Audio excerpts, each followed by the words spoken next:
All right. Good morning and good evening again to our speakers and distinguished guests from the government, the diplomatic community, the academe, and the think tanks. Welcome to our forum on the Scarborough Shoal, Facing Facts and Exploring Options. I am Joyce Reyes. I'm the Deputy Executive Director for External Affairs of the Strat-Based Institute, and I will also be your host for today.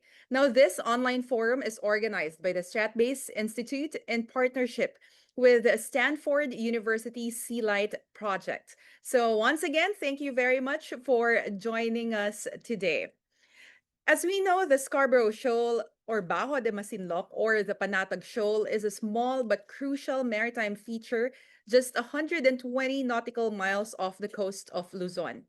For generations, it has sustained Filipino fishing communities and symbolized our maritime heritage and national pride. But in April 2012, Philippine authorities discovered Chinese vessels illegally harvesting endangered marine species within our exclusive economic zone. Now, when we moved to enforce our laws, Chinese surveillance ships blocked our access. And that incident triggered a tense naval standoff and marked the start of ongoing and escalating encroachments into our waters. In 2016, the Permanent Court of Arbitration ruled in favor of the Philippines, affirming that the Scarborough Shoal lies within our lawful maritime entitlements. And yet, China has rejected the ruling and still continues to assert control, endangering regional peace, environmental sustainability, and the livelihoods of our coastal communities. And that is why now we are here together with satellite imagery providers and data analysts to unveil new data, images, and story maps that will show the vast recent changes in the security situation at the Scarborough Shoal, as well as the environmental and socioeconomic impacts of China's activities in the region. We are also bringing together key representatives from the government, the diplomatic community, the academe, and civil society organizations to discuss sovereignty violations, ecological destruction, and the repercussions of China's activities on traditional fishing communities and regional food security. We have a very interesting day ahead of us. So, without further ado, allow me to introduce the president of the Strat Based Institute to deliver the welcoming remarks. Ladies and gentlemen, let us all welcome Professor Victor Andres Dindo Manhit. Good morning from Manila. Thank you for joining us. The Philippines, a rising middle power, is a force to reckon with, especially when it comes to defending our territory, our sovereignty. Since 2012, we have championed our maritime and economic rights at the Scarborough Shoal and the broader West Philippines with unwavering commitment, guided by the rules-based order. As the title of today's event, Scarborough Shoal, Facing Facts and Exploring Options suggests, I will lay out the facts clearly and directly from our perspective in StratBase. First, the 2016 Permanent Court of Arbitration issued the landmark Arbitral Award in favor of the Philippines. The decision of the Arbitral Court assures us that we are on the right side of history and provides a solid foundation for our actions. Since then, the Philippines' victory at the Arbitral Tribunal has been repeatedly recognized and supported by numerous states that adhere to the fundamental value of international rule of law. Second, on China's historic rights claim, the Arbitral Tribunal upheld our position, that the 9-9, which China later extended to a 10-9, cannot serve as a legal basis to claim any maritime entitlement under the United Nations Convention on the Law of the Sea. This is a desperate attempt by China to disrupt the rules-based international order. Third, China continues to blatantly disregard its obligations under international law, as evidenced by its aggressive and coercive actions in the West Philippine Sea. These acts, since 2012, threaten the safety of Filipinos at sea. This begs the question, who is the true aggressor? China continues to propagate false narratives which undermine the rule of law. This type of behavior must not be tolerated. In a social weather station survey, one of the most respected survey research firm in the Philippines, commissioned by us in Stratbase, conducted in February 2025, 8 out of 10 Filipinos agree the Philippine government must further strengthen its alliance with other countries, countries that are like-minded, through joint patrols, joint sails, and joint military exercise to assert and defend the Philippines' territorial and economic rights in the West Philippine Sea. The overwhelming support from Filipinos in defending our rights in the West Philippine Sea underscores the urgency of reinforcing our defense posture, upholding international law, and collaborating with allies, partners to deter any threats. It has now been 13 years since the Scarborough standoff, 2-month naval confrontation between the Philippines and China that marked one of the most significant territorial encroachments in the Indo-Pacific history. As we reflect on the Scarborough Shoal this morning, the issue comes full circle. The Philippines, together with its like-minded partners, remain steadfast in upholding the rules-based international order and ensuring peace and security in the Indo-Pacific. This is our enduring, unwavering commitment. Again, thank you for joining us and welcome to this online forum. All right, thank you very much, Professor Manhit, for a very strong statement to start our forum today. As he said, the Philippines remains steadfast in upholding the rules-based international order and ensuring peace and order in the Indo-Pacific. For today, we have a very special keynote speaker. He is at the forefront of the country's efforts to defend our sovereignty in the West Philippine Sea, including the ongoing challenges at the Scarborough Shoal.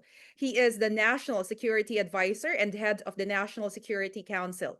He plays a key role in coordinating the government's response to maritime threats and in ensuring that our national interests are protected. He previously served as Chief of Staff of the Armed Forces of the Philippines from 2016 to 2017 and as Secretary of the Interior and Local Government from 2018 to 2022. Ladies and gentlemen, let us all welcome Secretary Eduardo Año. Thank you, Joyce. Mr. Victor Andres Dindo Manhit, the President of Stratbase ADR Institute, DDG Benjamin Madrigal and DDG Nestor Herrico of NSC, Ambassador Maria Teresa Daza, DFA spokesperson, ASEC Jose Victor Chan Gonzaga, also from DFA, ADG Jonathan Malaya and ADG Cornelio Valencia from NSC, former Associate Justice Antonio Carpio. May I also greet former SND Delphin Lorenzana and Vice Admiral Alexander Pama, former Flag Officer in Command, Philippine Navy. Mr. Ray Powell, Director, Sea Light, and co-host why should we care about the Indo-Pacific. Other officials and representatives from the national government agencies, friends from the private sector, academe, media, and non-government organizations. Our guests, ladies and gentlemen, good morning to all of you. I thank the Stratbase Institute in partnership with Stanford University Sea Light Project for presenting us another tremendous opportunity to exchange insights and lay out pathways and strategies in pursuing, protecting, and upholding the country's sovereignty, sovereign rights, territorial integrity, and jurisdiction.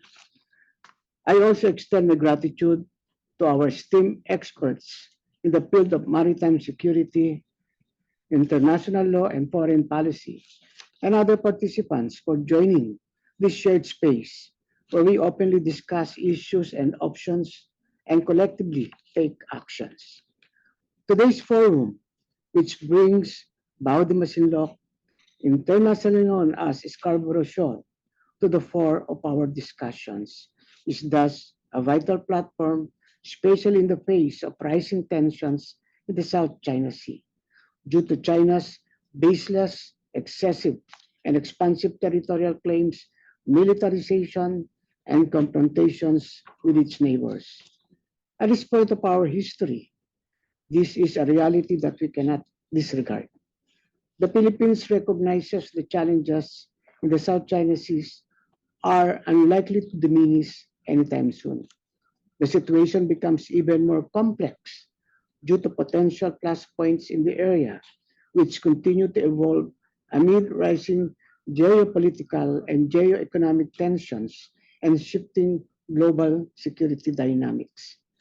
These complexities are not easy to navigate, but as a nation committed to the fundamental tenet of sovereign equality of states and amity with all nations, the clarion call for peace and the rule of law is embedded to our core and has remained over the years even when our local interests and rights are being endangered and compromised. By putting forward our vision of greater peace, stability, and prosperity, not just in the region, but around the globe, we have created a clear and resonating message. Preserving our territorial integrity is foundational for the Philippines and is a core non-negotiable, which is why our call for respect for legitimate interest and legally settled rights of all parties reverberates ever so loudly across the region and beyond, as protecting the WPS impacts not just us, but also the whole world, since 60% of the world commerce passes through the area. Indeed, securing the WPS equates to the survival of our country and our people, attaining prosperity and creating a sustainable future, maintaining peace and harmony, promoting national solidarity, enhancing respect for our country and people, broadening our sphere of influence, and strengthening our position in the community of nations. China's continued presence in Scarborough Shoal since 2012, after a 3-month standoff, is a clear contrast to what we advance in our collective pursuit of a stable, just, and rule-based maritime order. Even more concerning, our other rightful territories, not just BDM, have been subjected to adverse claims and illegal occupation or control. Disregarding the 2016 arbitral ruling, which effectively invalidated its maritime claims in the BDM, China went on conducting aggressive actions not just in Scarborough, but also in other areas. Chinese fishing vessels, China Coast Guard vessels, and even People's Liberation Army Navy ships have become a permanent fixtures in the area with their swarming and unlawful presence and activities. China has since resorted to bolder moves, undertaking dangerous maneuvers with foreign vessels, laser pointing, and flare firing, dosing of water cannons, unprecedented island building, and reclaiming of unoccupied features, dispersing and driving away our fisher folks, and unauthorized marine scientific research and hydrographic surveys, among others. The list of illegal activities goes on, and indeed, this is a reality we cannot ignore. All of this impinges upon the Philippines' legal rights and entitlements, endanger the lives and livelihood of our countrymen, and undermine rule-based international order. As this neighbor actively and continually wages illegal, coercive, aggressive, and deceptive tactics against our nation, including those which are friendly to us, not just through its sweeping claims in the SCS, we anchored our strategies in the WPS on 3 national interests. These are the preservation of territorial integrity, protection of economic interests, and the promotion of regional stability, which are all embodied in the National Security Policy 2023 to 2028. Responding to the call of no less than our President Ferdinand R. Marcos Jr., in which he envisions a South China Sea that springs peace, stability, and prosperity. We have ensured that our strategies protecting and advancing our national interests are well coordinated and synergized, maximizing all instruments of national power and mixing the right combinations of initiatives to counter these illegal, coercive, aggressive, and deceptive actions. To do this, we continue to work on addressing gaps, such as crafting a long-term policy for the West Philippine Sea, one which would transcend administrations in order to ensure its continuity and sustainment as the government pursues our agenda in view of geopolitics and international relations. We have also taken important steps in building and developing defense and civilian maritime law enforcement capabilities, capacitating human resources, and capitalizing on existing and new security partnerships with like-minded allies.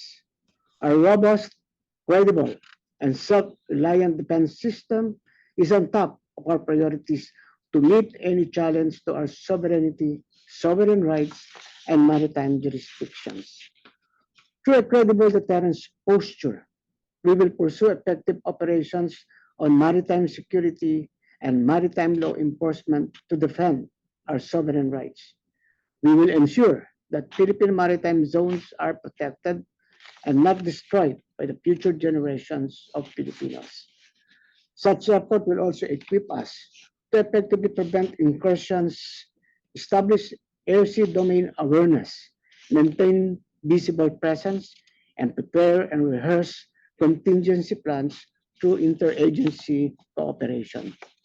We have bolstered such defense capability with calculated diplomacy through leveraging strategic partnerships and alliances to regain effective access to maritime areas in the WPS and advocating for the passage of the Philippine Maritime Zones Act and the Archipelagic Sea Lanes Act and other legislation and administrative issuances.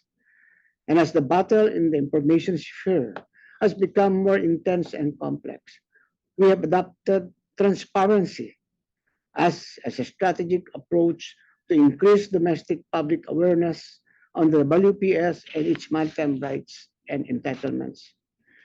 This will also allow us to gain messaging and strategic narratives that are strongly supported and affirmed by a wider community of nations, and to establish a mechanism of coordinated responses that oppose and prevent illegal policies and activities in the WPS. Finally, we have been also vigorously building a strong and resilient marine-based economy through an integrated area development framework that complement the country's economic thrust. Towards this end, we have worked on exploring and building stronger economic relations with countries that have proven track record on maritime resource development and management, engaging in economic diplomacy to expand market destinations, helping domestic industries diversify their supply chains, and developing alternative markets for national goods. As we discuss today the developments in BDM, let us think with questions China's near-term objectives and long-term goals. Let us develop actionable options that the Philippines can implement unilaterally and that like-minded countries can commit to supporting. Let me emphasize, addressing and managing challenges in the South China Sea is not only directed towards our presence in BDM, but is geared towards a greater cause and stronger commitment, upholding our rights and ensuring that our sovereignty remains intact and inviolable all across our rightful territories. After all, our resonant call for peace and rule of law is not just for the Philippines alone, but for a greater community of nations. After all, our unified call hinges not only on our own legitimate interest, but for a progressive and principled vision of a world that is more just, peaceful, and prosperous.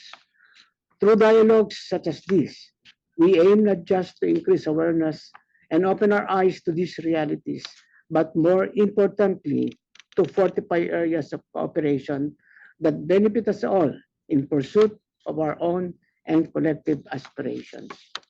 This, as we all together recognize that peace, security, and prosperity are shared responsibilities and are achieved through amity and cooperation, not created nor dictated by power dynamics. Thank you very much for your kind attention. Good day to all of us. Mabuhay. Thank you very much, Secretary Anyo. Truly, as you said, preserving our territorial integrity is foundational for the Philippines and is a core non-negotiable interest because, as you also said, it equates to the survival of our country and of our people. So once again, thank you very much for that very comprehensive presentation this morning. Thank you, Secretary. So we can now proceed to our first panel for today, which will examine new visual evidence of the remarkable increase in China's maritime occupation of the Scarborough Shoal area. It will also highlight the rapidly increasing challenges faced by Philippine government vessels in exercising freedom of navigation within their country's internationally recognized exclusive economic zone. But before we proceed to our first panel or to our first presentation, I was informed that we also have some very important people joining us today.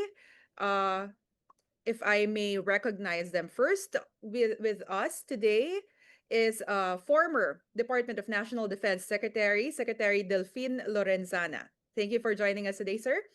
Also with us is the spokesperson of the Department of Foreign Affairs, Maria Teresita Daza. Thank you for joining us, ma'am. Also with us is the Assistant Secretary for American Affairs of the Department of Foreign Affairs, ASEC Jose Victor Chan Gonzaga. Thanks for joining us again, sir. Former Flag Officer in Command of the Philippine Navy, Vice Admiral Alexander Pama, is also here with us today. Thank you for joining us, sir. Also with us is the former AFP Chief of Staff, General Benjamin Madrigal Jr. Thank you for joining us, sir. And also the Assistant Director General of Planning and Knowledge Management of the National Security Council, Major General Cornelio Valencia Jr. So thank you very much for joining us today. All right. So for our first presentation, to present story maps about 2024, the year China tightened its grip. Produced by Sealight and IEG Media. Ladies and gentlemen, let us all welcome Sealight Director, also the co-host of Why Should We Care About the Indo-Pacific, maritime expert and retired U.S. Air Force official Colonel Ray Powell. He will be joined by the director of Sealight's Technical Advisory Group, Anna Amirongen. Anna and Ray, you may now proceed with your presentation. Well, thanks so much, Joyce. It's always fun to be on with StratBase because Sealight traces so much of its success back to a lot of the early intervention and advice and help from StratBase. So we always love being on StratBase organized events, and we particularly appreciated being able to work directly with StratBase on putting on this event, which we called Facing Facts and Exploring Options. And we did this for a reason, because we thought it was important to be able to sort of present some facts that we had observed at Sealight about the situation at Scarborough Shoal that we think are actually really different than they were this time last year. And so it's important to see the facts as they are so that we can explore the options that exist. So we begin with just sort of an understanding of, Scarborough Shoal. We've already talked about the fact that China seized the shoal back in 2012. And of course, the arbitral ruling in 2016, which essentially said that China needed to, that all parties needed to respect the rights of the fishermen who had been there for centuries, really, and continued to rely on the shoal. Of for their livelihoods, and we think that that's extremely important. However, in the recent years, we've seen some really alarming trends. And of course, many of these, of course, have made the news. Of course, last year we had in April and December, the deployment of water cannons and collisions with Philippine ships. We saw dangerous air intercepts in late last year and early this year. And of course, we saw the declaration of baselines around Scarborough Shoal by China to essentially declare it as its own territory.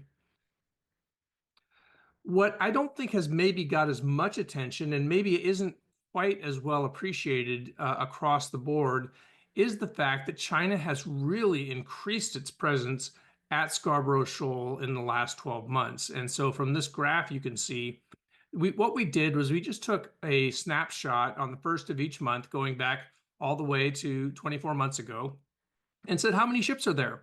And we included China Coast Guard and maritime militia. And it's important to know that we have a very difficult time understanding or knowing where Navy ships are, because they are not required to broadcast on the automatic information system as the Coast Guard and the militia do. So we can't really speak to those. But I think that this does tell a real story. As you can see that, back, 2 years ago, 3 or 4 ships was about normal. And now we're at the point where 10, 11 ships, 10, 11, 12 ships, that's really normal. And that's a big increase over 2 years ago. So China has really doubled down on its strategy to take control of Scarborough Shoal, to change the facts on the water, if you will, or the facts on the shoal, to sort of enforce its claim to own or to be sovereign over Scarborough Shoal. And what I did then was I asked my colleague, Anna van Amerongen, who runs our technical advisory group, to go ahead and dig into this and see if we could come up with some data visualization so that you could really see what this looks like. And so I'm going to stop sharing here and turn it over to Anna and ask if she can go ahead and share her screen and talk through some of her findings. Yes, absolutely. All right. Ray, can you confirm you see my screen? I can see Wonderful. you. I can't see your screen. Oh, apologies. All right, there we go. Good. All right, thank you. Good morning, everyone. So we're going to take a look, like Ray preluded, over the last 24 months of activity around Scarborough Shoal. Just to orient everybody to what they're looking at on my screen, we're seeing China Coast Guard and maritime militia activity from May 2023 to April 2024. In the panel beside it, we see that same designation, the Coast Guard and maritime militia, from May 2024 through April 2025. And then on the bottom 2 panels, we see the Philippine Coast Guard and Bureau of Fisheries and Aquatic Resources ships for those same time periods. If we look just at the data, without knowing a lot about it, you see very distinctly different patterns between the 2 time periods. But I want to highlight some things that aren't as apparent as just looking at the visual, which is powerful, just by itself. If we look at vessels captured in May 2023 through April 2024, we see 57 distinct Chinese vessels captured in this area. Alternatively, we see 7 Coast Guard and BFAR ships during this time period. If we look at magnitude of activity over this area, we'll see from AIS transmission data, there are 724,000 Chinese transmissions captured during this time period. Alternatively, we see 55,000 from the Philippines during this period. If we look at movement patterns, Chinese ships near Scarborough Shoal had much less movement east of the shoal. They were still active to the east and closer to the Philippines, but that movement is contained much closer to the shoal. I'm going to zoom in here and we'll take a look at specific activity closer to the shoal. I want to highlight something that I think is going to be talked about more later, but that we also see AIS transmissions and activity from the interior of the shoal from these Chinese ships. All right, and if we look back at our Filipino ships, Alternatively, we don't see any of these ships crossing into the interior. And if you notice activity from this time, the ships that are going from the Philippines to Scarborough Shoal are not really going very far west of the shoal. The activity is really back and forth from Philippine ports to Scarborough Shoal. If we switch and start looking at the past 12 months, I want to call out some pretty, different trends that we see. Number one, over this time period, we see 78 distinct Chinese ships captured on the AIS data. And we see 11 distinct Filipino ships during this time period. If we look at the magnitude of activity, it's pretty easy to see just from a visual perspective, but looking at the actual data, that magnitude of activity increases greatly, both from Chinese activity and Filipino activity. So AIS transmission captured by Chinese ships during this time period is over 1.5 million, as opposed to 700 something thousand. So that activity doubled over the past 12 months. Alternatively, from 55,000 AIS transmissions captured by Filipino ships, we see over 200,000 transmissions captured. So activity by these groups has more than quadrupled. If we look at movement patterns over this time, we obviously that Chinese movement around Scarborough Shoal increases dramatically, and the behavior of these ships also changes slightly. So we see, in addition, the perimeter around Scarborough Shoal has increased and become much more of a hotbed of activity, but that this activity has been pushed out another 20 or 30 miles and that they're running a much further perimeter. If we just look at this panel compared to this panel, you can see that this perimeter being upheld by Chinese ships is preventing the Filipino Coast Guard and BFAR ships from getting within 20 miles of the shoal during this entire time period. We don't see any AIS data really within 20 miles of the shoal during this time. We also start to see some different behavior from Filipino ships, we think in response to this behavior from the Chinese. Number one, we see different activity where Filipino ships are circling the shoal and coming far west of it to try and circle and get, potentially closer to the shoal or, really just try to get any kind of inroad there. And additionally, we see different behavior where previously we saw, ships going from the Philippines out to the shoal and then back. And in this 12-month time period, we really see a snapshot of a lot of activity going up and down and really holding in a pattern right along this Chinese perimeter. Ray, while I'm sharing my screen, is there anything you'd like to add before I hand back to you? No, Anna, thanks. I'll go ahead and pick it up from here. Great. Thank you, everyone.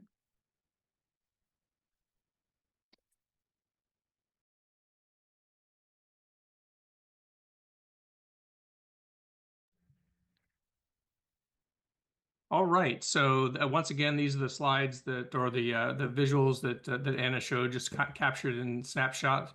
I think the main takeaway here is essentially the doubling of Chinese activity around Scarborough Shoal in the last 12 months, and the fact that they continued to push further and further east. Now, again, for this, we used, just by sheer number of AIS transmissions. There's no perfect way to capture transmission or activity around a feature like this. So this is the one that we chose because we think it best captures kind of the scale of the increase. And then I think the other thing to, just to draw out is the fact that the Philippine Coast Guard and BFAR ships have been extremely active and extremely busy in trying to assert Philippine rights. As Anna mentioned, there was a quadrupling of activity. So, the situation is not because the Philippines has not been making a valiant effort to assert its rights. It's simply being overwhelmed by the sheer volume of Chinese ships that they can sort of throw at the problem. But you can see that it's a very important point that the Philippines continues to make its case in a very visible way. So here are the trends, and these are some of the numbers that Anna referred to. China doubled its paramilitary force. I define paramilitary as being China Coast Guard and maritime militia. Those were the numbers, of course, along with those dangerous air and sea maneuvers that we discussed earlier. And the Philippines, in response, increased its own presence operations by fourfold, but just had a smaller number to draw from simply because it's a much smaller country, and therefore has had its access to the shoal restricted. If anybody wants to check into our numbers or these figures, then you can go to our website, sealight.live. Right now, you'll see this is the lead story on sealight.live, and we present all of this information with some background information there. And now I'll turn it over to the panel. All right, thank you very much, Ray and Anna. That was a very interesting and insightful presentation. So I'm sure a lot of our participants have questions that they wish to ask later on. So if you do have questions, please feel free to type your questions into the Q&A box below so we can ask them to our experts later. So we will now proceed directly to our panel discussion, and allow me to introduce our panelists. Our first panelist is the Assistant Director General for Strategic Communications of the National Security Council. Let's all welcome ADG Jonathan Malaya. Sir. Our next panelist is an expert associate at the National Security College in Australian National University. She is also a retired official from the Royal Australian Navy. Ladies and gentlemen, let us welcome Commander Jennifer Parker. Hi, good morning, everyone. Thank you so much for having me here. All right, good morning, Commander. Finally, we also have with us today the Director of the Institute for Maritime Affairs and Law of the Sea at the University of the Philippines, Diliman, Dr. J. Batongbakal. Good morning, everybody. Thank you for being here. All right, thank you very much. So if I may be allowed to ask the first question, based on the presentation made by Colonel Ray and Anna, what do you think was the most compelling finding that they presented, and what is your reaction to it? If we can get a maybe 2 to 3 minute reaction on the presentation that you just saw. Who'd like to go first? Maybe ADG Malaya, sir? Okay, thank you, Joyce. First, thank you to Ray for making this presentation. We have also been monitoring, as you can very well presume, we have also been monitoring the situation at Bajo de Masinloc, because Bajo de Masinloc is really a flashpoint, in the area, and it is something that is very important to us because it is as mentioned by Secretary Anyo, the territorial integrity of the Philippines is of paramount importance, and it is a foundational and non-negotiable. And that has always been the position of the Philippines since the 2016 arbitral ruling. So really the figures that he presented are also known to us. There has been doubling of the presence of CCGs and CMMs. There has been consistent presence, which has limited the access of our fishermen to the shoal. Now, this is really the more important thing to us. It's the effect to our fishermen who have been traditionally fishing in these areas for a very long time and has been curtailed significantly. So in response to this constant Chinese presence in the shoal, I was glad to hear from Ray that he acknowledges the persistent presence likewise of the Philippine vessels in the area. He mentioned the quadrupling of Philippine Coast Guard and BFAR vessels to assert Philippine sovereignty and jurisdiction in the shoal. And we have been doing this, but of course the challenges are there. But let me just restate once again that notwithstanding those challenges, for and behalf of our fishermen, and of course the territorial integrity of the Philippines, we will continue to ramp up this presence by sending our ships regularly on maritime patrol, as well as air patrols, just to fly the flag and to send a very, very strong message that we will not be deterred in asserting our rights and jurisdiction in Bajo de Masinloc. All right, thank you very much, ADG Malaya. maybe hear from Dr. J, perhaps? Yes, thank you. Thank you. Of course, again, I also echo ADG Malaya's comments that really we've been observing both this increase in numbers of vessels as well as the activities. And we also note that they're taking more risks basically, or imposing more risks on the Philippines by engaging in more and more dangerous and provocative maneuvers against PCG and BFAR ships.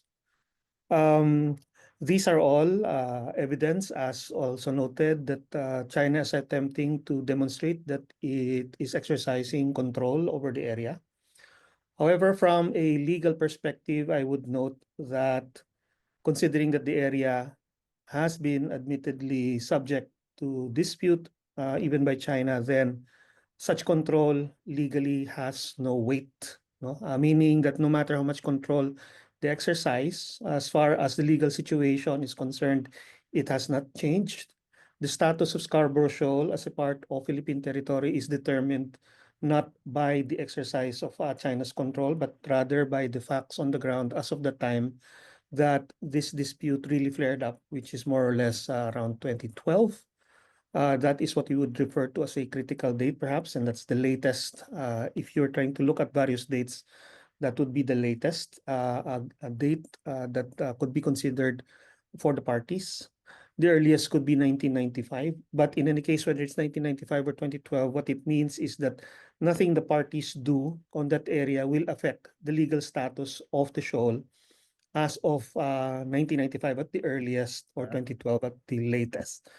And earlier, Secretary Anyo, in his slides, I note, presented the first edition of our book on Scarborough Shoal, which actually just puts together in one accessible volume information already available in the public domain, all of which show that the Philippines has been exercising administration, jurisdiction, and even sovereignty over the shoal over a long period of time, beginning with administration during the Spanish period, jurisdiction during the American period, and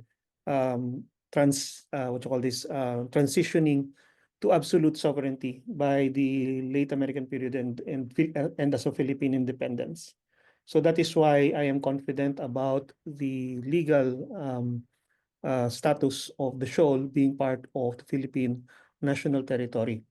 There has been a lot of disinformation that has been going around, of course, but in the end, it is the evidence that will determine the fact that we have been exercising sovereignty over the shoal as of the time that China, for the very first instance, for the very first opportunity in 1994, attempted to demonstrate its supposed jurisdiction over the shoal. Okay, and that I'm referring to that incident in 1994 when they issued a license, a ham radio license, no, amateur radio license for a German national to transmit from the shoal. By that time, 1994, the sovereignty of the Philippines had already been consolidated, and the book that was shown by Secretary Anyo includes evidence, documentary evidence in the public domain about or demonstrating Philippine sovereignty over that area. So this actually highlights the fact that China is essentially coercing the Philippines, imposing its will on another sovereign state.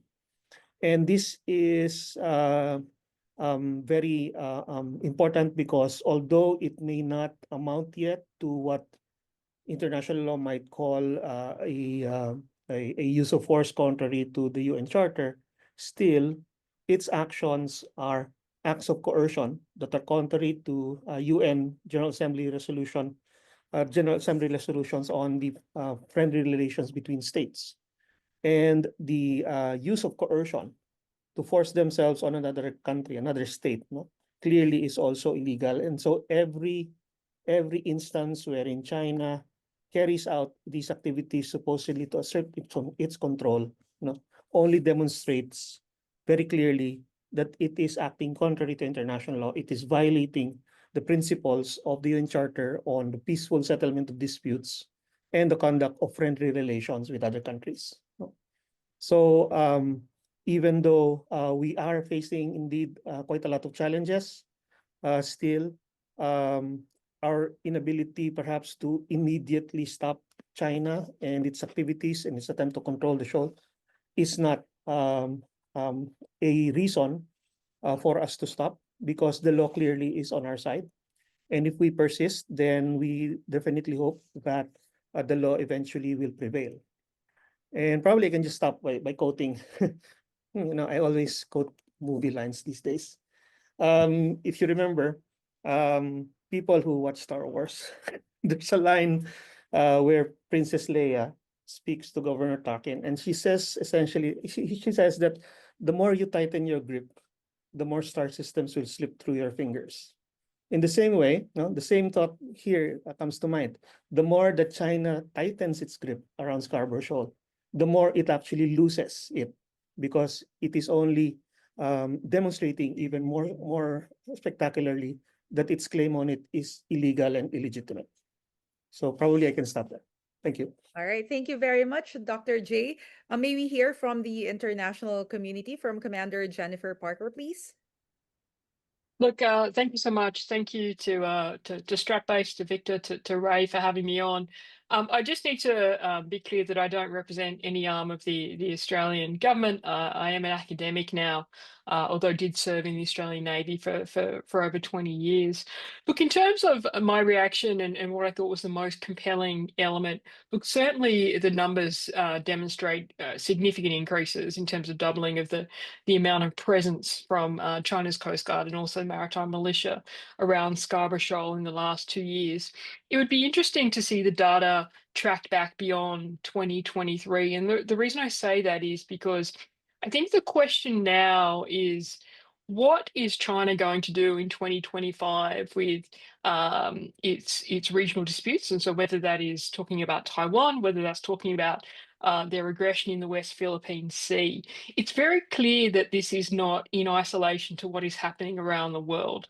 And, I completely agree with Dr. J's comments that it is very clear that a lot of China's actions in the West Philippine Sea against international law, the 2016 Arbitral Tribunal was very clear. From a country such as Australia that has the third largest exclusive economic zone in the world, it is very important that the key premises of the UN Convention on the Law of the Sea, aspects of freedom of navigation, aspects of maritime zones, are upheld. And in many ways, the West Philippine Sea is very much the front line of upholding that against challenges from China and some other revisionist powers. But when I talk about the fact that we can't view it in isolation, I do worry that 2025 may prove to be a fairly dangerous period for the region. And the reason I think that is because we are, as I said, I agree with Dr. J's comments about the legality, but we are increasingly seeing a trend across the world where states are resorting to the use of force and power politics, despite what the law says. And we've seen that in Europe, we've seen that in the Middle East, and we have seen that in terms of China's behavior towards the Philippines. And I do worry that if we are potentially seeing China hoping to seize an opportunity in 2025 as the world is distracted by a range of things and try and cement some of its claims within the West Philippine Sea. And so, yes, I understand what the law says, and I completely agree with that point, but I think we can't also overlook the impact of China's presence and what seems to be, from the statistics presented today, an increased concentration of effort on Scarborough Shoal. And so I note there's some questions there in the comments about, a journalist in the South China Morning Post saying, should this be a point of compromise? I just touch on that in terms of relating to both Scarborough Shoal and the West Philippine Sea. The danger there is any compromising on things like what international law says about maritime zones and entitlements would actually have significant ramifications across the world. So I'm not from the Philippines. Obviously, these are discussions for the Philippines government, but I think it is something that Australia, for example, is unlikely to be too supportive of, and I think that would be catastrophic, because what we have seen from China over their actions in the last 2 decades is kind of give an inch, take a mile. So I think that is certainly not a good strategy. There was also a question there in terms of natural resources and minerals deals, and obviously that relates to what else is happening in the world, and the minerals deal that has been reportedly struck between Ukraine and the US. Look, I can't comment to the appropriateness of that. That is for the Philippines government to comment on. But what I would say is, going back to this law versus power politics versus presence, is I really do think to reduce China's encroachment, and I think this is a dangerous year where they will try and push the boundaries as everything else is happening in the world. I really do think some sort of strong statement from like-minded countries, but also from the US, is going to be needed to be able to achieve deterrence to reduce this increasing presence around Scarborough Shoal. So I'd offer those as initial comments. Happy to debate or rebut as necessary. All right, thank you very much, Jennifer. I just have a couple of follow-up questions from the initial statements by our panelists before I go to the questions sent by our online audience this morning. So, ADG Malaya said that you are actually also monitoring all of these things that Colonel Ray and Anna presented. I just want to ask about the increase in transmissions sent by China and also of the Philippines. What does this increase in transmission? What do these transmissions mean? What do the 724,000 in 23 to 24, and what do the 1.5 million from 24 to 25 transmissions by China mean? And how do this affect our national security? And what does it mean when we say that China has been doing significantly more transmissions than the Philippines? I'm not entirely familiar with the the topic. Or Transmissions. Who mentioned this? Sorry. maybe Colonel Ray, would you Mhm. be able to help us understand this, sir? Oh, sure. Yeah. So transmission just means a particular transmission from a particular ship on its AIS system. So Oh, we yeah. measure transmissions just to indicate the overall level of activity in that area. Okay. Okay, now I understand. All right. So Sea Light, as we very well know, utilizes AIS to determine the presence of Chinese Coast Guard ships, NCMMs, and other vessels in the West Philippine Sea, including Scarborough Shoal. So the increase in transmissions only shows that there has been more activity on the part of PRC vessels in the area, and they have tracked increased transmissions, and so have we as well through our assets. No, we have a lot of sensor stations that we have also been installing and activating, and we have increased our patrols as well in the area in response to increased presence by the CCGs and the CMMs. I think what I'm trying to say here, Joyce, is that notwithstanding the challenges that we're facing, no, in the shoal, because of the constant presence, because of the harassment, no, our policy remains the same. No, as mentioned by Dr. Jay a while ago, our legal status is very clear, and therefore it is the responsibility and mandate of government to implement that legal status. No, implement the 2016 arbitral ruling, implement the maritime zones law. And how do we implement that? By flying the flag, right? So we continuously do that, notwithstanding the challenges we face. So there has been, if we can call that skirmishes, for example, when we send our planes to the shoal and they're somehow intercepted, and there are some dangerous maneuvers being conducted. Of course, we take that into consideration. The risk to our servicemen are there, but it is a risk worth taking, because clearly the shoal belongs to us, and therefore we must fly the flag and we must stand for international law. Yeah. Sir, you mentioned activities. Do we know what specific kind of activities the ships are doing there, the Chinese ships are doing there, especially those that are um approaching or that are inside the Scarborough Shoal? Well, it's always a mixture of different types of ships. So there's CCGs and CMMs, and we plot their movements. There are certain vessels that are always there every now and then, but they're rotated and brought back to the mainland. They're just there. They're just there. They're doing their thing. No, they're I guess they're patrolling. No, and we have seen an increase as well in Chinese activity when they declare their so-called baselines, right? So with which is part of lawfare of the PRC. So as part of lawfare, then they're trying to normalize their presence in the area, and that also as part also of information and media warfare, they have this raising of the flag thing. They have these activities which they then propagate through social media, which includes disinformation and fake news to shape the public mindset.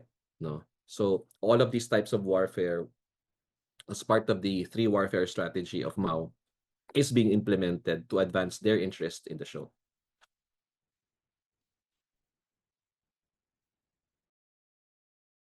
Joyce, you're on mute. All right, sorry. All right, I have a couple more questions for you, sir, but I'll go to Commander Jennifer first, and then I'll go back to you later on, sir. Commander Jennifer, you said that 2025 is a dangerous. You see 2025 to be a dangerous year for the region, especially in the increase in the use of force and power politics in the different parts of the world. You said that a strong statement from like-minded countries is going to be needed or will be or is needed to address these concerns. What kind of strong statement um, do we need from like-minded states? Yeah, look, thank you so much for the question. I guess where I'm coming from this is, as I mentioned before, there is the legal aspect, which I think we're all aligned on, and then there is the facts on the ground. And I think that one of the strategies needs to be, how do you avoid China feeling emboldened to increase presence or make the decision to start trying to reclaim and build Scarborough Shoal up to an island? Now, that's something they have not done in the last 13 years since they seized control, and potentially because they were deterred at the time, given some of the Philippines and US responses. Well, what I'm thinking about is the concept of deterrence. And I think as power politics becomes more clear as a tool of international relations, the key is, how do you deter China from trying to encroach further or take steps that would certainly be very much against the Philippines' national security interests. I think we've seen a number of statements in 2024 from a number of countries, both supporting the 2016 Arbitral Tribunal and condemning China's aggressive behavior in the West Philippine Sea. A lot of that has been down to the effective work of the Philippines in terms of the Assertive Transparency Initiative and organizations like the Escalate. I think when it comes to Scarborough Shoal, though, more specific statements from like-minded countries on Scarborough Shoal, on how it would be viewed if China was to continue to increase their presence or make the decision to try and reclaim that as an island, which of course would be in support of future militarization. So I think statements dealing specifically with Scarborough Shoal would be helpful in this case. I think potentially some of the multilateral maritime cooperative activities and joint sales that have occurred in response to the increased aggression that we saw from China around Second Thomas Shoal, really they are demonstrations that demonstrate resolve. I think conducting those further north could also be helpful to reinforce those statements. But realistically, I think all of this is kind of playing around the edges unless you can get some sort of demonstration or statement from the US themselves, which I think is, in this era, in 2025, probably going to be the only likely significant deterrent towards China, unless those other partners came in greater numbers and greater force. Now, as I said before, the success of the Philippine strategy in 2024 has seen an increasing number of partners make statements, but I think you would need greater numbers, greater demonstrations to counterbalance if you're not going to get some sort of strong position from the US. That would be my take. All right. And I think that is what the government is doing as well with all the partnerships that we are having with other like-minded states. For Dr. J, sir, you talked about the legal rights of the Philippines earlier. Recently, the government passed the Maritime Zone Act and the Archipelagic Waters Act. Sir, do you think to what extent is China's growing aggression and assertiveness in the West Philippine Sea a direct response to these new measures? Well, I think that China's aggressiveness would have And if I may happened add, sir, and if I may add, sir, and how will these measures also affect their actions moving forward this year? No, yes, I think that China's aggressiveness and attempt to increase control over Scarborough would have happened regardless of what we did. That trend was already there even before the MZA and ASLA were passed and finally signed by the president in November 2024. So if you recall the data, most of it had already been taking place even before the passage of the act. If at all, the only action that could probably be seen as a reaction to the MZA and ASLA would have been the China's passage of that regulation, which purportedly establishes straight baselines around Scarborough. So in a way, a supposedly legal response to another legal action. No? So patas lang. I would say that again, these actions are playing out, I mean, on a much larger canvas. No, we also have to consider basically that this is part of a larger game plan, shall we say, of China. What's happening at Scarborough is linked to other things. It's basically part of their attempt to establish control over the entire South China Sea within the 9-dash line. They're pushing outward, establishing their perimeter, edging closer to those 9 or 10 dashes on the map. No, and they're basically building that up. And this is also definitely directly related to their increasing aggressiveness over Taiwan. No, because if you look at the map from a certain perspective, this is all just part of one linked front, no, in front of the Chinese coastline laid out. We may be a little bit too focused only on the West Philippine Sea, but if you change that perspective and turn that map around, you'll see that it just so happens that it's on the West Philippine Sea that a lot of their efforts are now concentrated, which are getting into the news, but they've also been increasing their activities on the Pacific seaboard. So we have to take that into account. No? I would also like to probably add that what China is doing on Scarborough in that perspective, no, is not just about mere control over the shoal. They're also exercising that control to prevent us from seeing what they're doing in Scarborough. And I suspect that there's something there, no, that they might be using in the future. So for one thing, they're destroying the ecosystem of the shoal. It has been devastated. They've taken out all the giant clams and they've moved on to other species. They're turning the shoal into rubble, basically. And if we look at that pattern, then in the KIG, they did exactly the same thing to justify their reclamation of the various reefs in the southern portion in Calayan Island Group. So this could be that as well. No? They're laying the basis for future reclamation, as also mentioned by Commander Parker.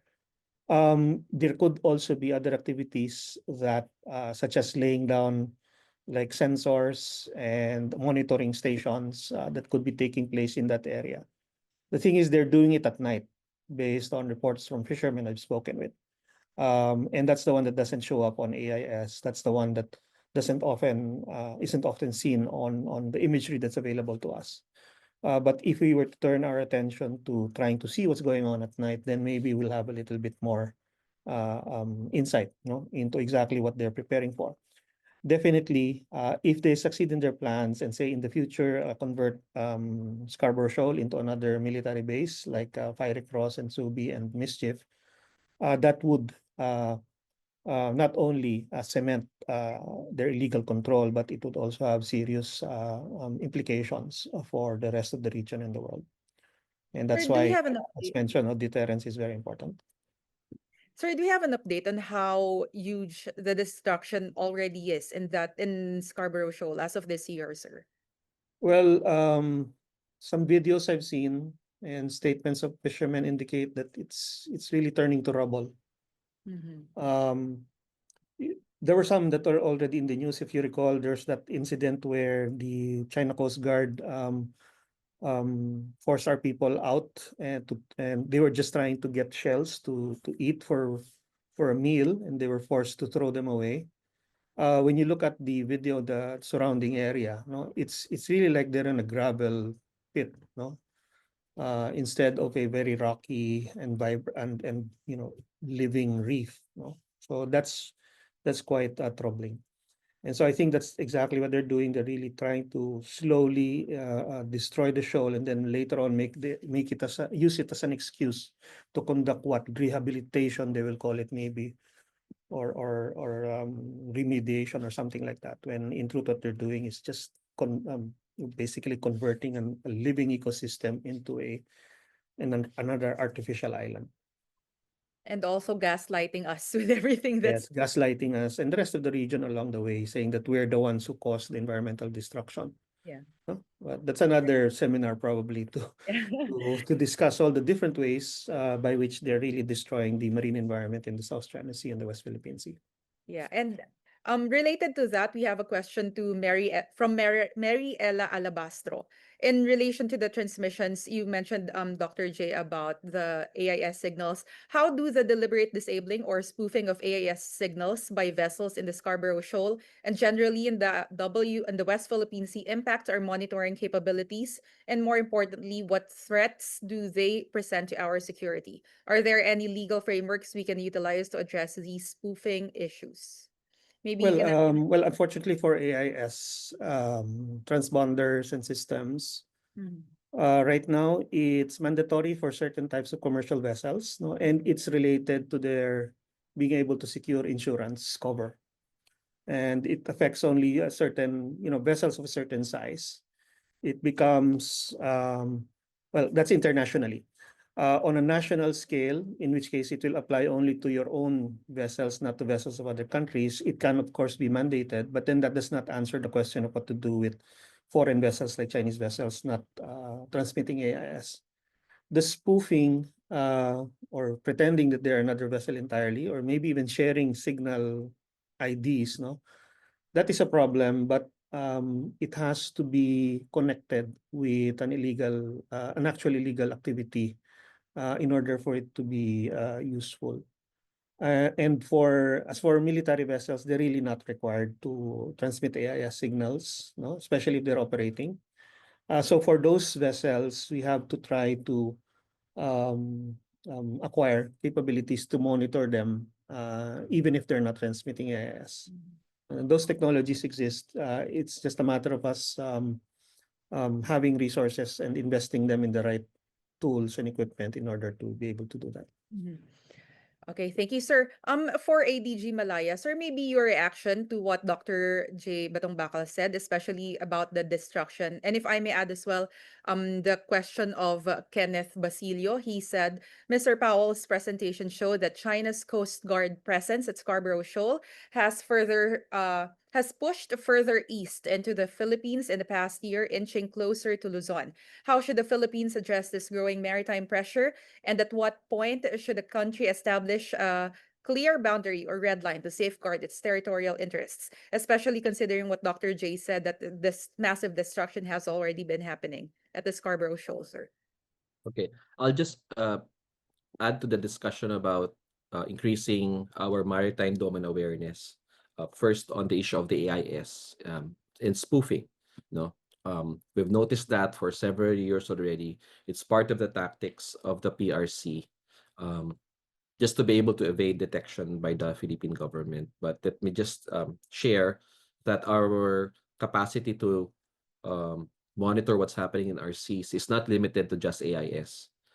Because of the support from our like-minded partners across the world, and because of the continuing modernization of our armed forces and the Philippine Coast Guard, our maritime domain awareness has now grown by leaps and bounds. No, just one example is the utilization of the Canadian technology through the dark vessel detection system, which allows us to monitor ships that do not transmit their AIS, who have intentionally turned off their AIS, excuse me, or is spoofing.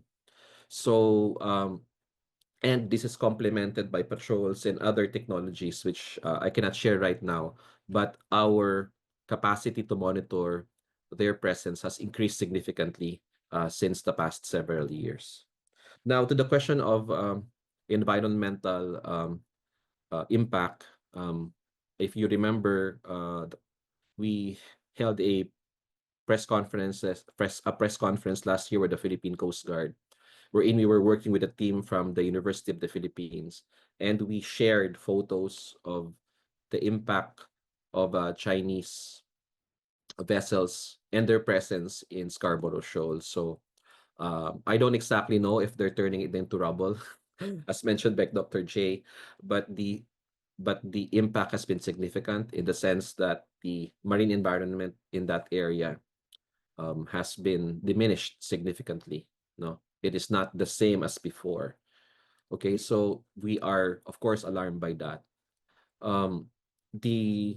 What keeps us awake at night, of course, is the prospect of China, since they have presence in the area, turning the shoal into a artificial island or militarizing it. That is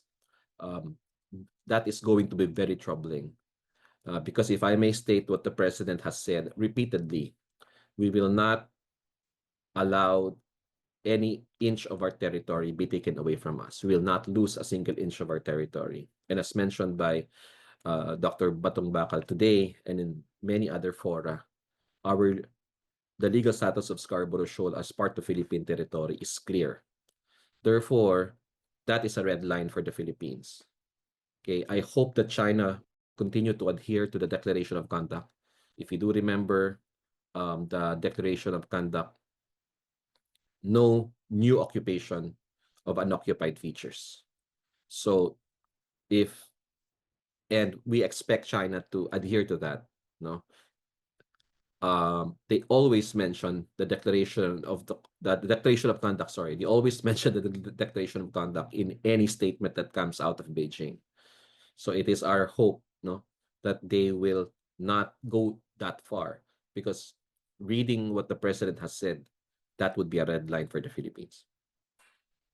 Thank you, ADG Malaya. And if I may also ask Commander Jennifer, considering all of these things, considering the threats, the threat of another reclamation in the West Philippines or in the Scarborough Shoal, what role does naval diplomacy, such as joint patrols, port visits, or maritime exercises, the balikatan that we've been doing right now, what role do they play in reinforcing sovereignty and deterring aggression, or in addressing these threats in areas like the Scarborough Shoal? Look, I think naval diplomacy and naval demonstrations are incredibly important. And I think if you frame it in the concept of deterrence, right? So when you think about the idea of deterrence, which is effectively what we're trying to achieve right here, we're trying to achieve the deterrence of China in terms of them pushing further into some of these areas and increasing the escalation or the aggressiveness of its activities. So there's really three key pillars of deterrence, right? One is having the capability to respond. The next one is communicating that you have that capability and that you will respond. And three, in the view of the person or the adversary that you're trying to deter, the credibility that you would follow through. So if you think about those three pillars of deterrence, the presence of joint sails exercises like Balakatan, which is a huge success story in terms of the complexity that has increased with Balakatan, the message it is sending, and you can see it's having an effect because you're getting responses from China, specifically with response to the deployment of Typhoons and Nemesis and maritime strike missiles under Balakatan. So I think if you think about what you're trying to achieve is deterring China, then naval demonstrations and joint sales are incredibly important. Continuing to increase the complexity of that, continuing to have more countries involved, which shows greater resolve, I think will be a key element. But that does need to go hand in hand with key statements from allies and partners in terms of how they view China's behavior. All right. Thank you very much, Commander Jennifer. Unfortunately, I'm being told that we don't have time left anymore. If you can see, there are still about 14 questions left unanswered from the Q&A box. So maybe if you're interested to answer some of them, I think our panelists can see the questions. So if you have time, maybe you can also type an answer later on.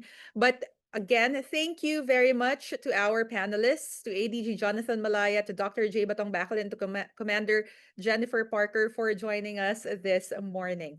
I'm told that we need to do a quick photo opportunity. You just look at the mirror and smile. Are we okay? Technical team, are we ready to take the picture? Yes, Joy. All right. So once again, thank you very much to ADG Malaya, Dr. Batong Bakal, and Commander Parker. Thank you for joining us this morning. It was a very insightful discussion. So we will now proceed to our next panel, which will examine new and previously unreported evidence that the Scarborough Shoal's ecosystem has been damaged during the past 13 years of PRC control by destructive fishing and clam harvesting, even after Beijing claimed that it had stopped these practices. It will also look into how traditional Filipino fishermen and their communities have suffered loss of livelihoods and food insecurity. I think this next presentation might be able to also address some of the questions that we raised during the previous panel. So joining us again to present a new set of story maps, this time about the Scarborough Shoal under Beijing's management, produced by Sealight, Skyfi, and T-Carta. Let us all welcome back Colonel Ray Powell. And for this presentation, he will be joined by T-Carta's hydrospatial sales engineer, Amy Anfinrud. All right. Ray, go ahead. Thank you again, Joyce. So the first panel definitely got into a bunch of the second panel's territory. So that's great. So we have actually been able to sort of work through this problem and come up with some new information that I don't think has been reported before. So I'm going to go ahead and share my screen. And you can see, once again, we're talking about facing facts and exploring options. And again, some of this is not new. The PRC seized Scarborough Shoal in 2012. And during that period from 2012 to 2016, we saw a period where the clam harvesting ships moved in, and they used a technique that's called propeller dragging. And you'll see some pictures of this. My colleague from T-Carta, Amy, will show some pictures of this later on, what this looks like. But for the first 4 years or so, this is what the giant clam harvesting looked like, was dragging these ships' propellers through the reef to dig out the giant clams and bring them back to China. Well, this obviously came to the attention of the Philippines in the preparation for the Arbitral Tribunal, and the Arbitral Award made a point to say that China was aware of the harvesting of giant clams, and it did not merely turn a blind eye to this practice, but it provided armed government vessels to protect the fishing boats. And so we saw briefly after the Arbitral Tribunal, we saw a drop-off in activity there, and the propeller dragging seemed to come to an end. However, that did not mean that the giant clam harvesting came to an end. And the reason we highlight giant clam harvesting is it is a particularly destructive method of getting at resources around reefs. So in 2017, we heard that Hainan Island, Hainan province, had banned the giant clam trade, and apparently they did, and a lot of it went underground, but some of it began to continue under just a new regime. And a couple of things changed. One was that the trade in actual living giant clams continued to be illegal. But what the harvesters were really interested in was not the clam, not the living clam, but the clam shell, because these clam shells are turned into jewelry and statuettes and those kinds of things that are highly valued in China. And the other thing that changed was that they began to use these high pressure water pumps instead of dragging the propellers. And once again, my colleague Amy will talk about what that looks like in her imagery. So we saw licenses begin to be issued. Now we can't find a lot of these on the internet anymore because they've been scrubbed. But some of our internet sleuths were able to find them before they were scrubbed. And so we see things that indicate that licenses were issued to certain companies, and one of the most sort of prominent companies was something called Nanyang Star, which did a lot of trade in giant clam jewelry, giant clam figurines, those kinds of things. So these are some of the examples of these things, and you'll notice that the actual clams were specifically noted to be from Huangyan Island, which is Scarborough Shoal. And so we saw this for years afterwards. And again, Nanyang Star was one of the most prolific of these companies. And we actually even went back and found that there were court cases in which companies were brought up on charges of trafficking in giant clams. And just last year, there was one at the Dandong Intermediate Court where the court acquitted the defendants and said that actually under Chinese law, you're allowed to traffic in giant clam shells as long as the giant clam is dead. Well, that's fine for the giant clam because, of course, it's dead already, but it's not fine for the reef, which is what actually suffers during the giant clam harvesting process. So I'm going to go ahead and turn it over to Amy now, and she's going to talk about some of the imagery that TCARTA has taken over this period. Yes, thank you, Ray. Hello, my name is Amy Amfinrud. I'm a hydrospatial sales engineer at TCARTA. We are a company that specializes in space-based coastal mapping. We're going to be taking a look here into some technical insights into Scarborough Shoal via satellite drive bathymetry and satellite reconnaissance charts. Satellites are an extremely valuable tool to analyze what is going on both historically and currently. As you can see on the top left, we have an NGA nautical chart with no information inside the reef. With a clear satellite image, such as the Maxar Worldview 2 image on the bottom left, TCARTA can derive bathymetry and provide remote reconnaissance in this reef. Space-based methods are really the only option to gain insights into this area, as we have seen what has happened to any vessels that have gotten too close. We're going to focus on two areas of interest: the entrance to the southeast, where vessels have been historically positioned, how deep the water is, which can play into knowing what vessel types can go in and out. Then in the southwest corner, where significant reef damage has occurred. Historically, there has been clam dredging, and imagery has shown this, along with a change in activity, which I will be highlighting shortly.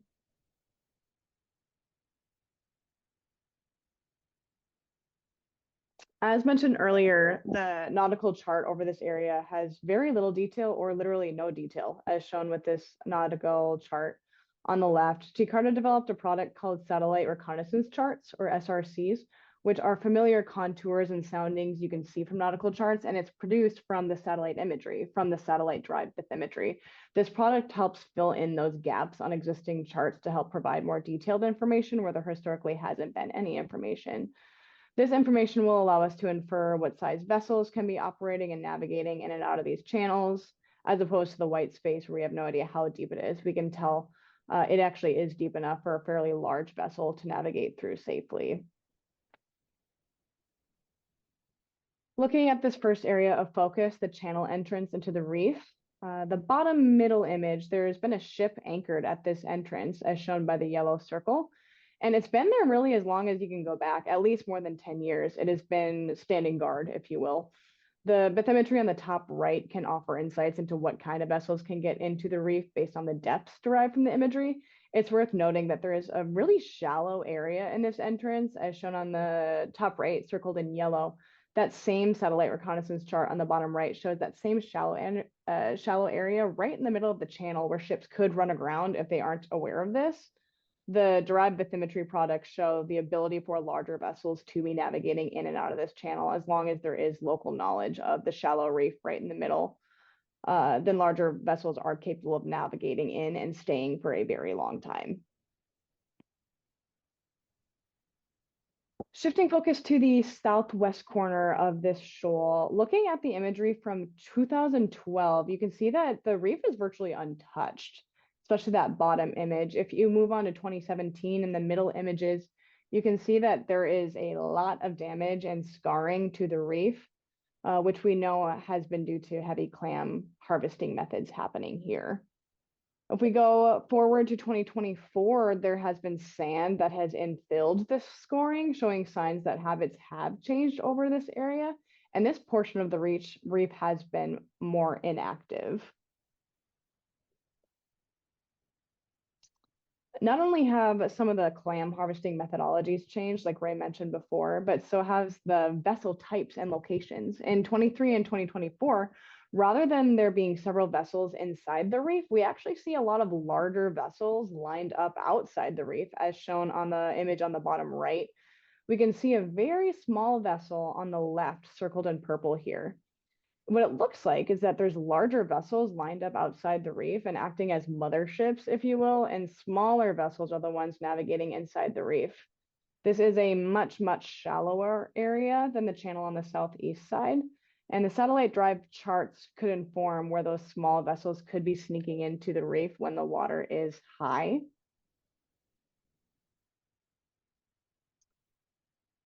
In recent years, this imagery is taken from 2017. A different activity has been popping up, and that is these sediment plumes. These plumes are shown all over the reef, and we kind of zoomed in on some of those, as you can see circled in yellow.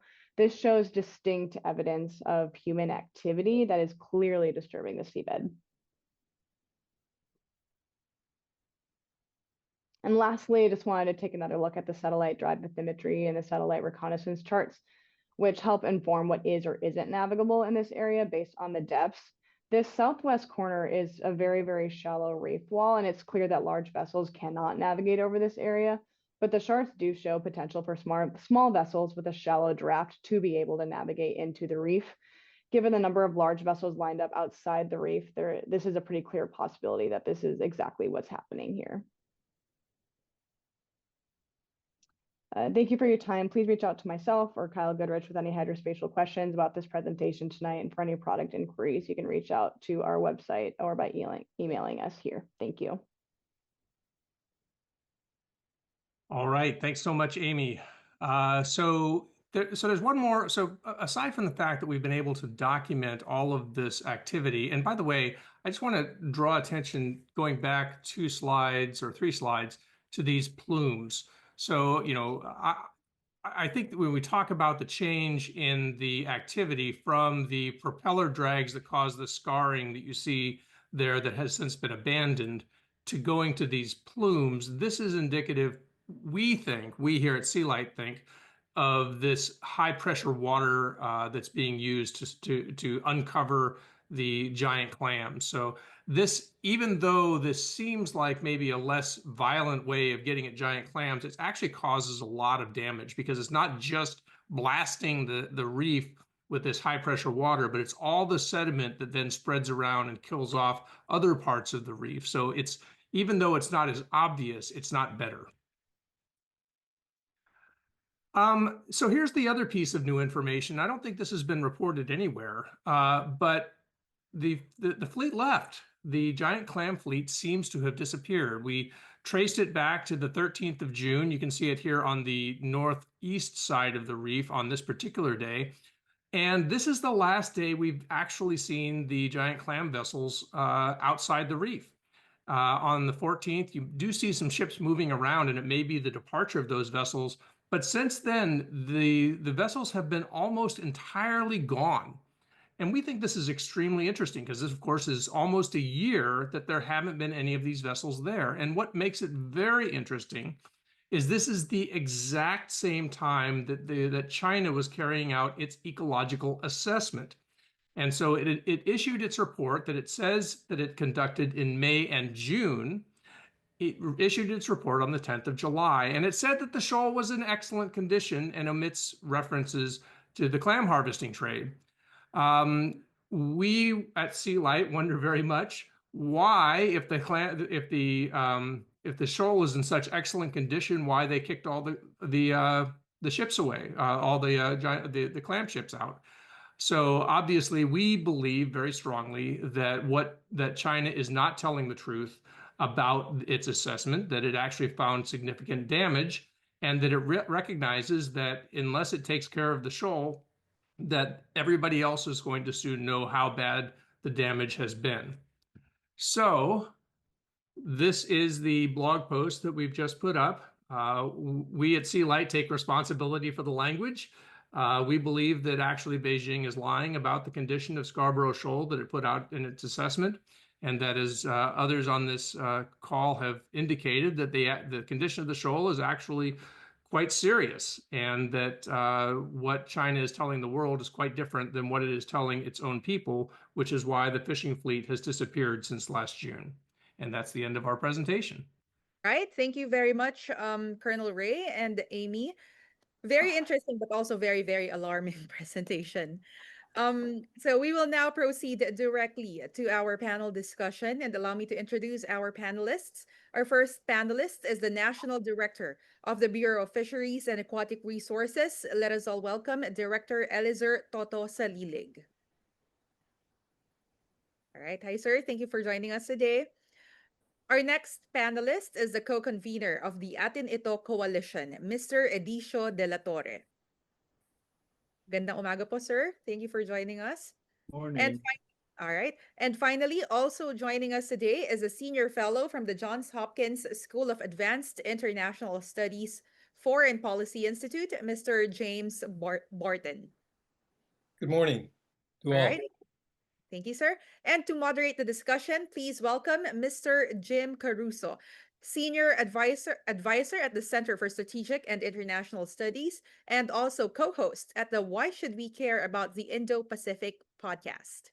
All right, you may now proceed. You may now start the discussion, gentlemen. Great. Thank you, Joyce.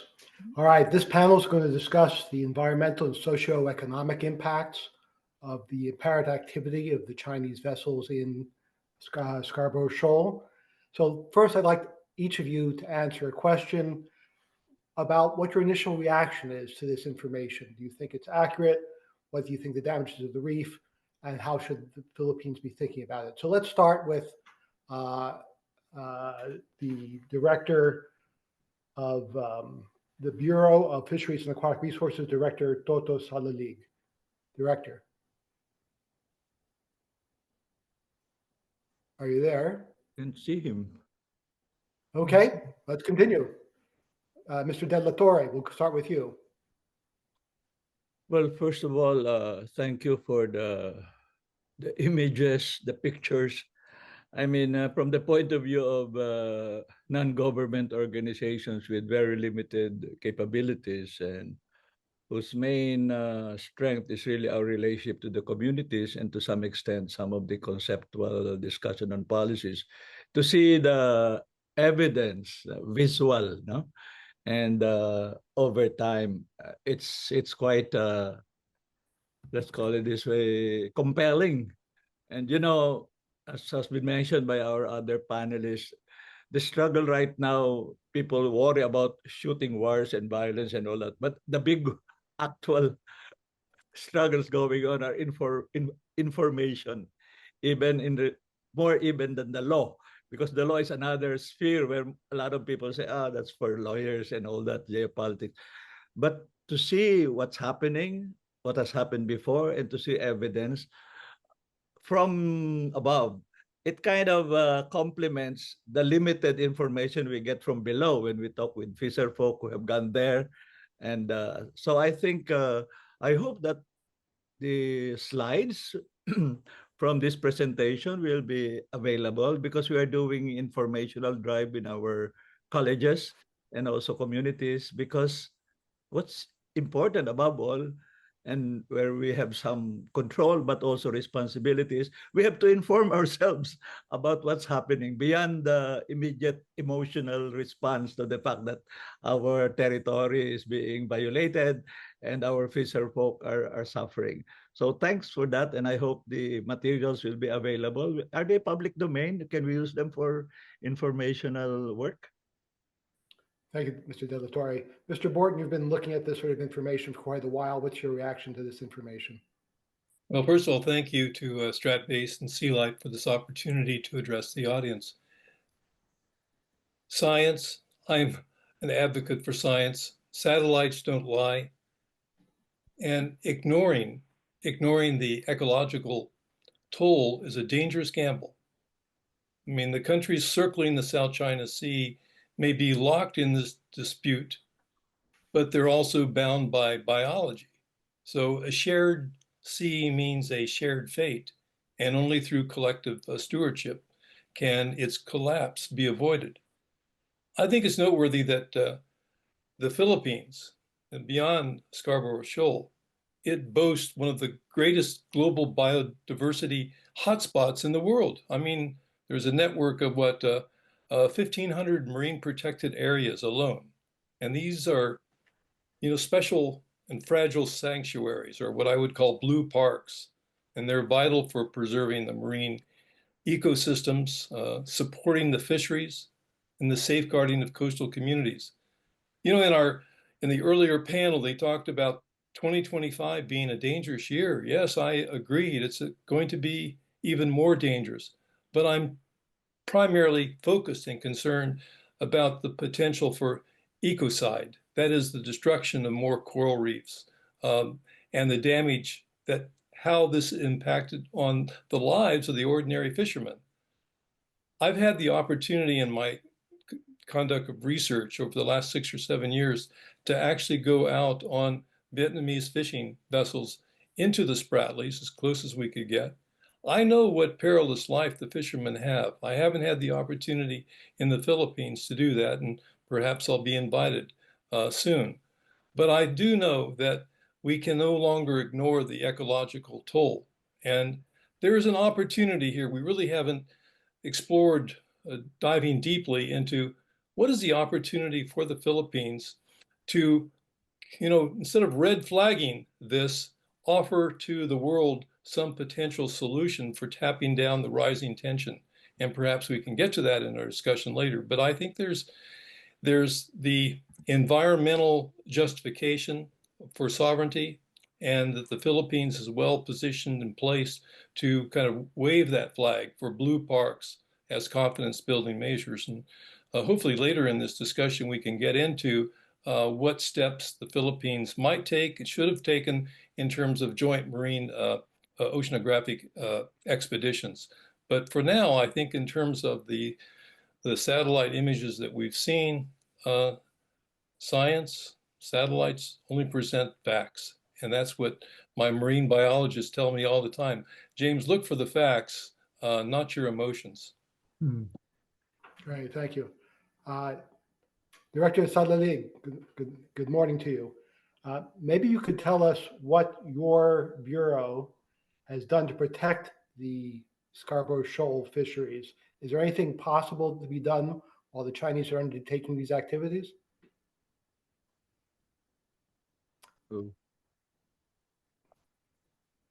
Please unmute. You're on mute, sir. There you are. Yes, sir. Good morning. Come again. Good morning. We're wondering, we have these images of the apparent destruction of coral reefs and the damage to Scarborough Shoal from the giant clam harvesting. Is your Bureau of Fisheries and Aquatic Resources able to do anything about it? Yes. Our marine personnel is going to monitor about our corals existing in the Philippines. Okay. All right, Mr. Della Torre, you work with fishermen in the area, your NGO. What are they telling you? Are they able to approach the reef and have actual eyes on what's happening? Well, in particular, because there is the president of the Fisher Folks Association in Masinloc, Nards Quaresma, and he gave us, in a sense, stories from the ground in the same time frame that they have presented. In the earlier part, he said that there was so much fish there that they would throw back fish to the shoal when they didn't like them. They could choose. Secondly, that they would just simply exchange catch with the Vietnamese and the Chinese. No, that's why it was really a panatag shoal. It was peace, not just between the three countries, but also in the shoal where they go, they seek shelter during the storm. And then over time, for various reasons already mentioned, three things happened. First of all, they have less access. The few who could access from time to time can catch less, and including the fact that they were just trying to get shells and then they would not only be prevented, they were told to throw them back, or they would, the Chinese, whether most probably militia, will confiscate. So it has really become a very difficult situation for them. One particular incident, one particular aspect which I didn't think of was because the daily catch or the regular catch of the small fisher folk, the artisanal ones, whether on their own or as part of the motherships, has declined so much that realistically, the demands of their family has led to many of their wives seeking jobs elsewhere. So there's an impact even on family cohesion.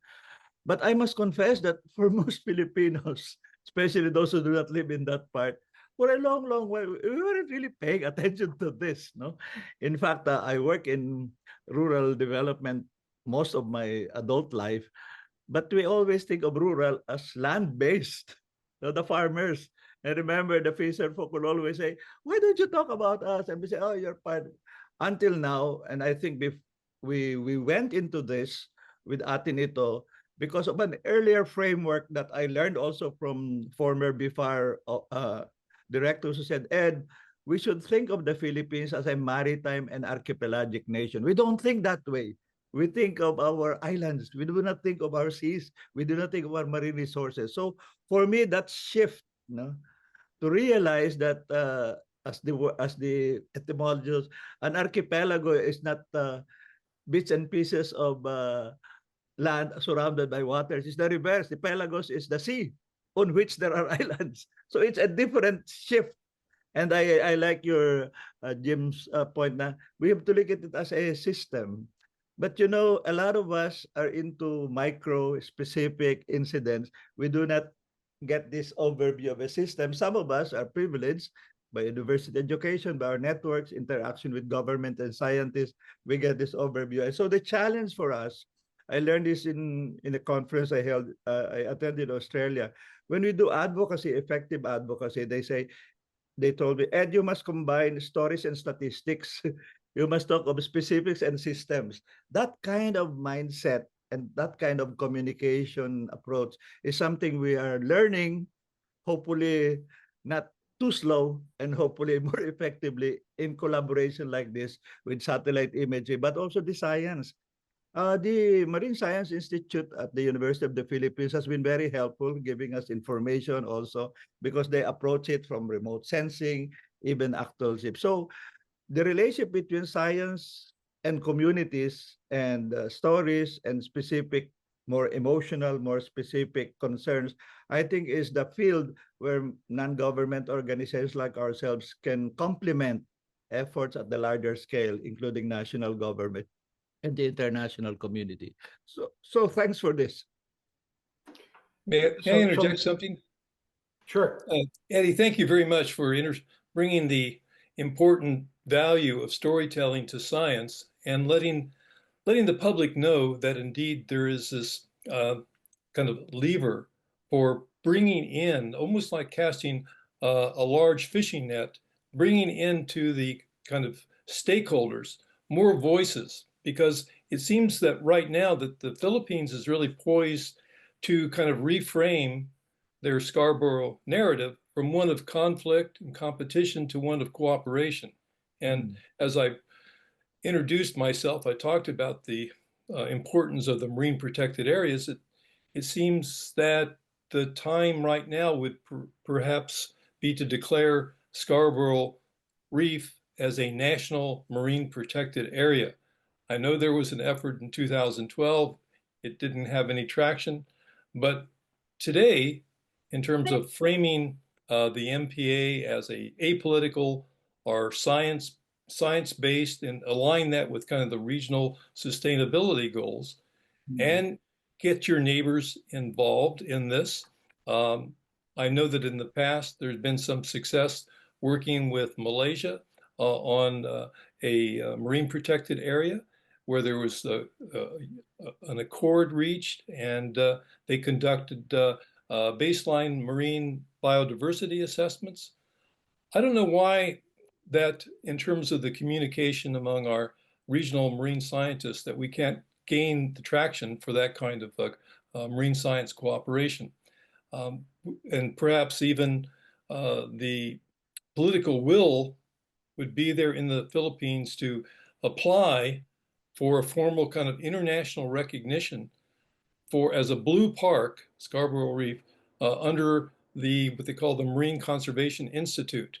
I think that there would be reception among neighboring countries for this as well. You could even launch a kind of a global media campaign positioning the Philippines as a ocean guardian nation, one step forward.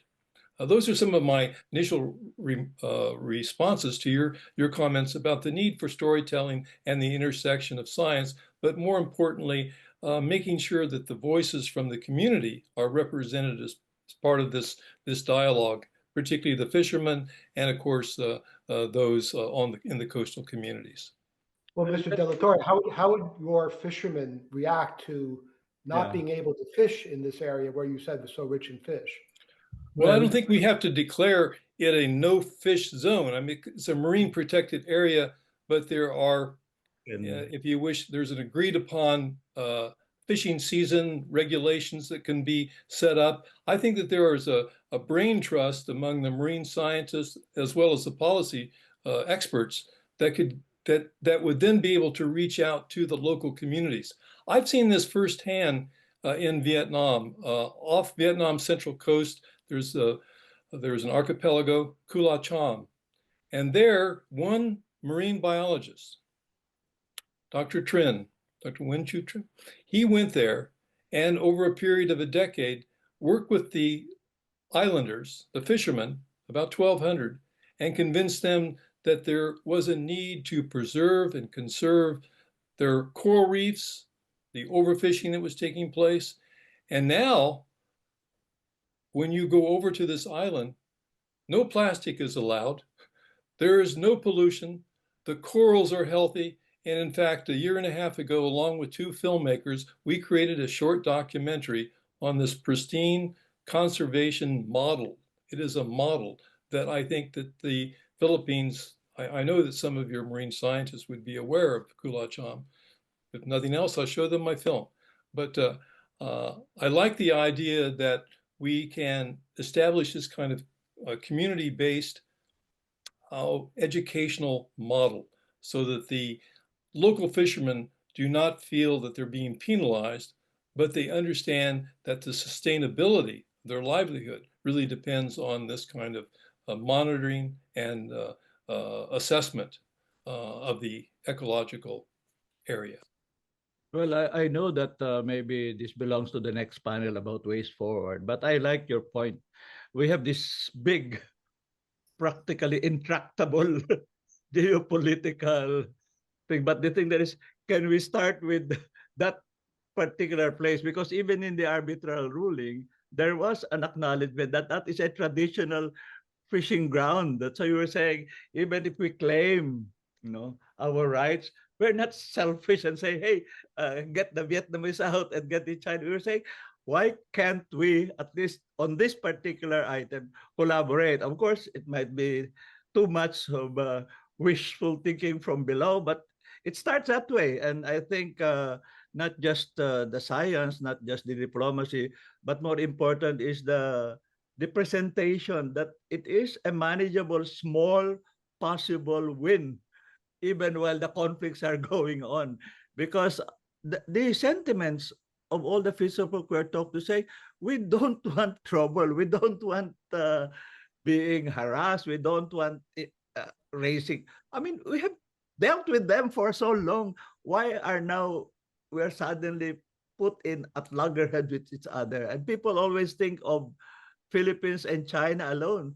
But Vietnam is really a key third party in this, and they have had more experiences.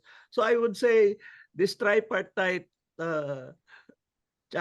China, Vietnam, Philippines discussion say, can we at least agree on this Scarborough Shoal as a pilot of the broad also, how can we coexist?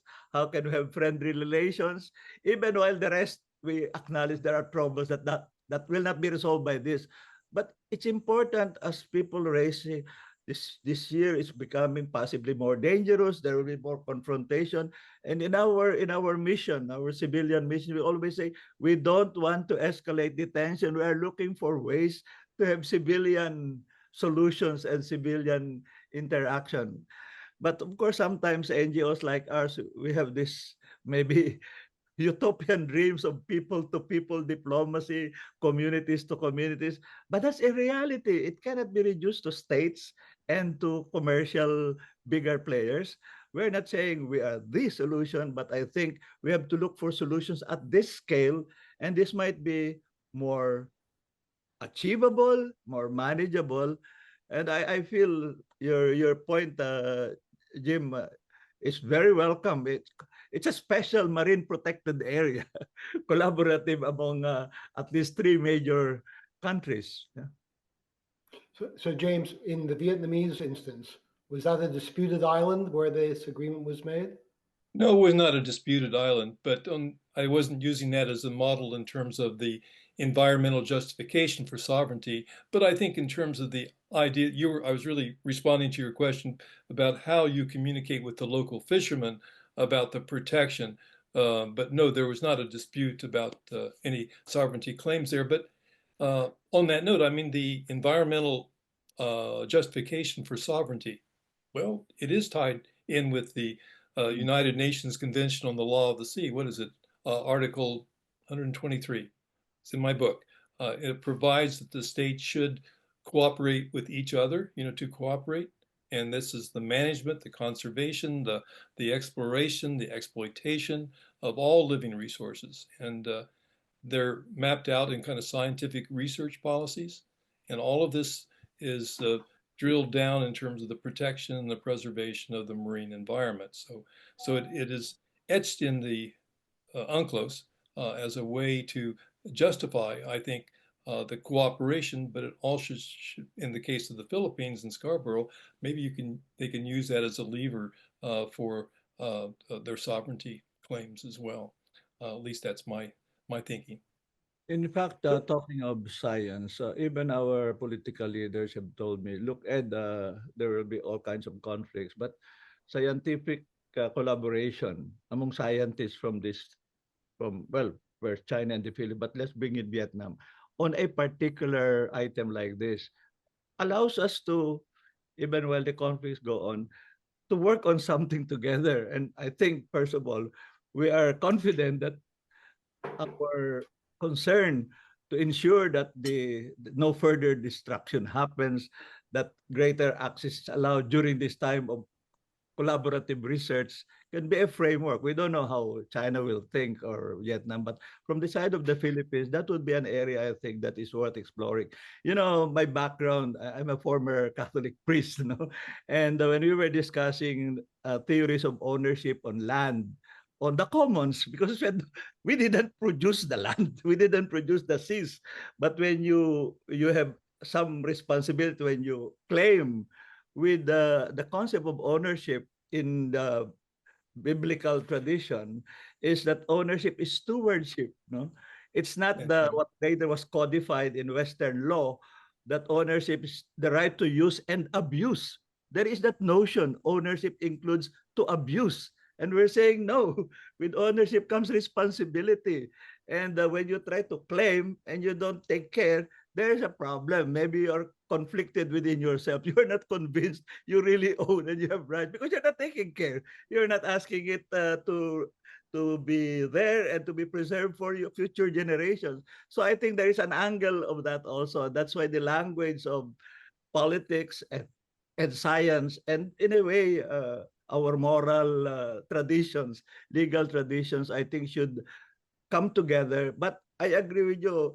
Big stuff takes a long while, and it will take a long while. If we can have a manageable kind of a focal area, Scarborough Shoal, for collaborative research, collaborative mechanisms for lessening tensions, and make sure that we're committed to ensuring the regeneration of the shoals. No? Yeah, just as a former diplomat, I can tell you the hard part is the question of who owns the shoal and who will enforce this ruling, this agreement will be the real problem. But let me back up a second, James. Just in your experience, is the damage that's been done to Scarborough Shoal reversible? Can it be reversed? You're asking me. Yeah. The last time I had a conversation with a noted marine biologist, John McManus, is well known there in the Philippines. He's been diving there in Scarborough, Mischief Reef for over 30 years. And he's told me that plainly the giant clam harvesting has done, I won't use the word irreparable damage, but major damage. And now we have these satellite images associated with the sediment plume damage to that reef area. But McManus and other marine biologists have really laid out for me the pure facts that the damage done to the reef there in Scarborough is most serious, but then ecosystems have the ability to recover. And there are examples where serious damage has been done to some reefs, and the recovery process takes a long time. And I think that the scientific community there in the Philippines, Dr. Jay earlier in his panel, someone that has been focusing on how the marine ecosystems perhaps can be restored. Right now, I don't have any current conversation or data from any of the Philippine marine scientists to answer that question, Jim, adequately. And as far as the damage to the reef, okay, what is the pile-on effect to fisheries, to the ecosystem at large, or is it confined to the reef, to the shoal? I think what's happening in the shoal is related to the broader issue here in the West Philippine Sea and the South China Sea, because two things, definitely fish catch has gone down. No, last night actually I was part of an unfinished but about to be finished documentary. They called it Food Delivery. Both the military delivering food to the small islands near the Palawan area, and the fisher folk delivering food, protein, fish to their fish landing areas in Zambales. And generally, definitely is down. There is a particular fish we call galunggong, which is supposed to be the poor person's fish. And ironically, we are importing most of our galunggong from China, who have caught them in the South China Sea and West Philippine Sea. So clearly, there is an impact on catch and, of course, on incomes. In fact, the fisher folk were saying very often, almost all the fisher folk in that area will say they're deep into debt because they have to pay also. They have to for gasoline and all that. And their problem is what about the the studies of their no, of their children. So yes, beyond that's why the clubs are crucial. But I guess most Filipinos will know what are giant clubs, what that's referred to as. I think when it comes to fish coming from that place, it's clearly across the line. I mean, I come from the island of Mindoro and southern Mindoro, San Jose, and all that. These are not small artisanal fish. These are the mother boats with small six. They have either been rammed or they have lost small boats at sea. It's a problem really, and that is at that level where people start saying, "What's happening? It was not before." Then you zoom a little. Look, there's something bigger here going on. But the attitude always of the fisher folk is, we want to just to be left in peace to fish. That's all we're now. That's why, of course, they say maybe the government could improve our fishing gear. Although again, with the IUUF, the illegal unreported, uh, they wouldn't want to have big, almost overfishing capacity. They accept simply by their own capacity. They accept a smaller level and scale of harvest. No, that is the attitude of most. No, I mean, not just most. I think 100% of fisher folk I talk to, and we don't want to increase tensions. We don't want to fight. First of all, we're small. We welcome when the Coast Guard comes and at least they give us more. We welcome civil society, NGOs who are in other places to call attention because they forget us. I mean, we are very marginal to the national conversation. I think what this forum can do and beyond that is because unless there's attention paid to you, unless you're considered an issue worth national attention, they think they will just go on.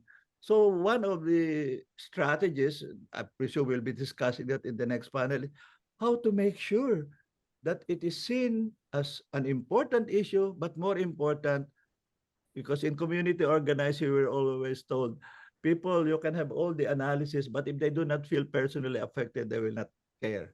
But that's only the first part. The second part, but if they feel they can't do much about it, they'll also not care. Why bother? So I think the whole idea of showing that something can be done, not solving the whole thing all at once, but towards a solution. I think those are the approaches we should do in communicating and campaigning on the West Philippine Sea in general, on the Scarborough Shoal. That's actually a point from a member of the audience who says, educating and raising awareness of citizens and involving communities in the country's security and defense is a great idea.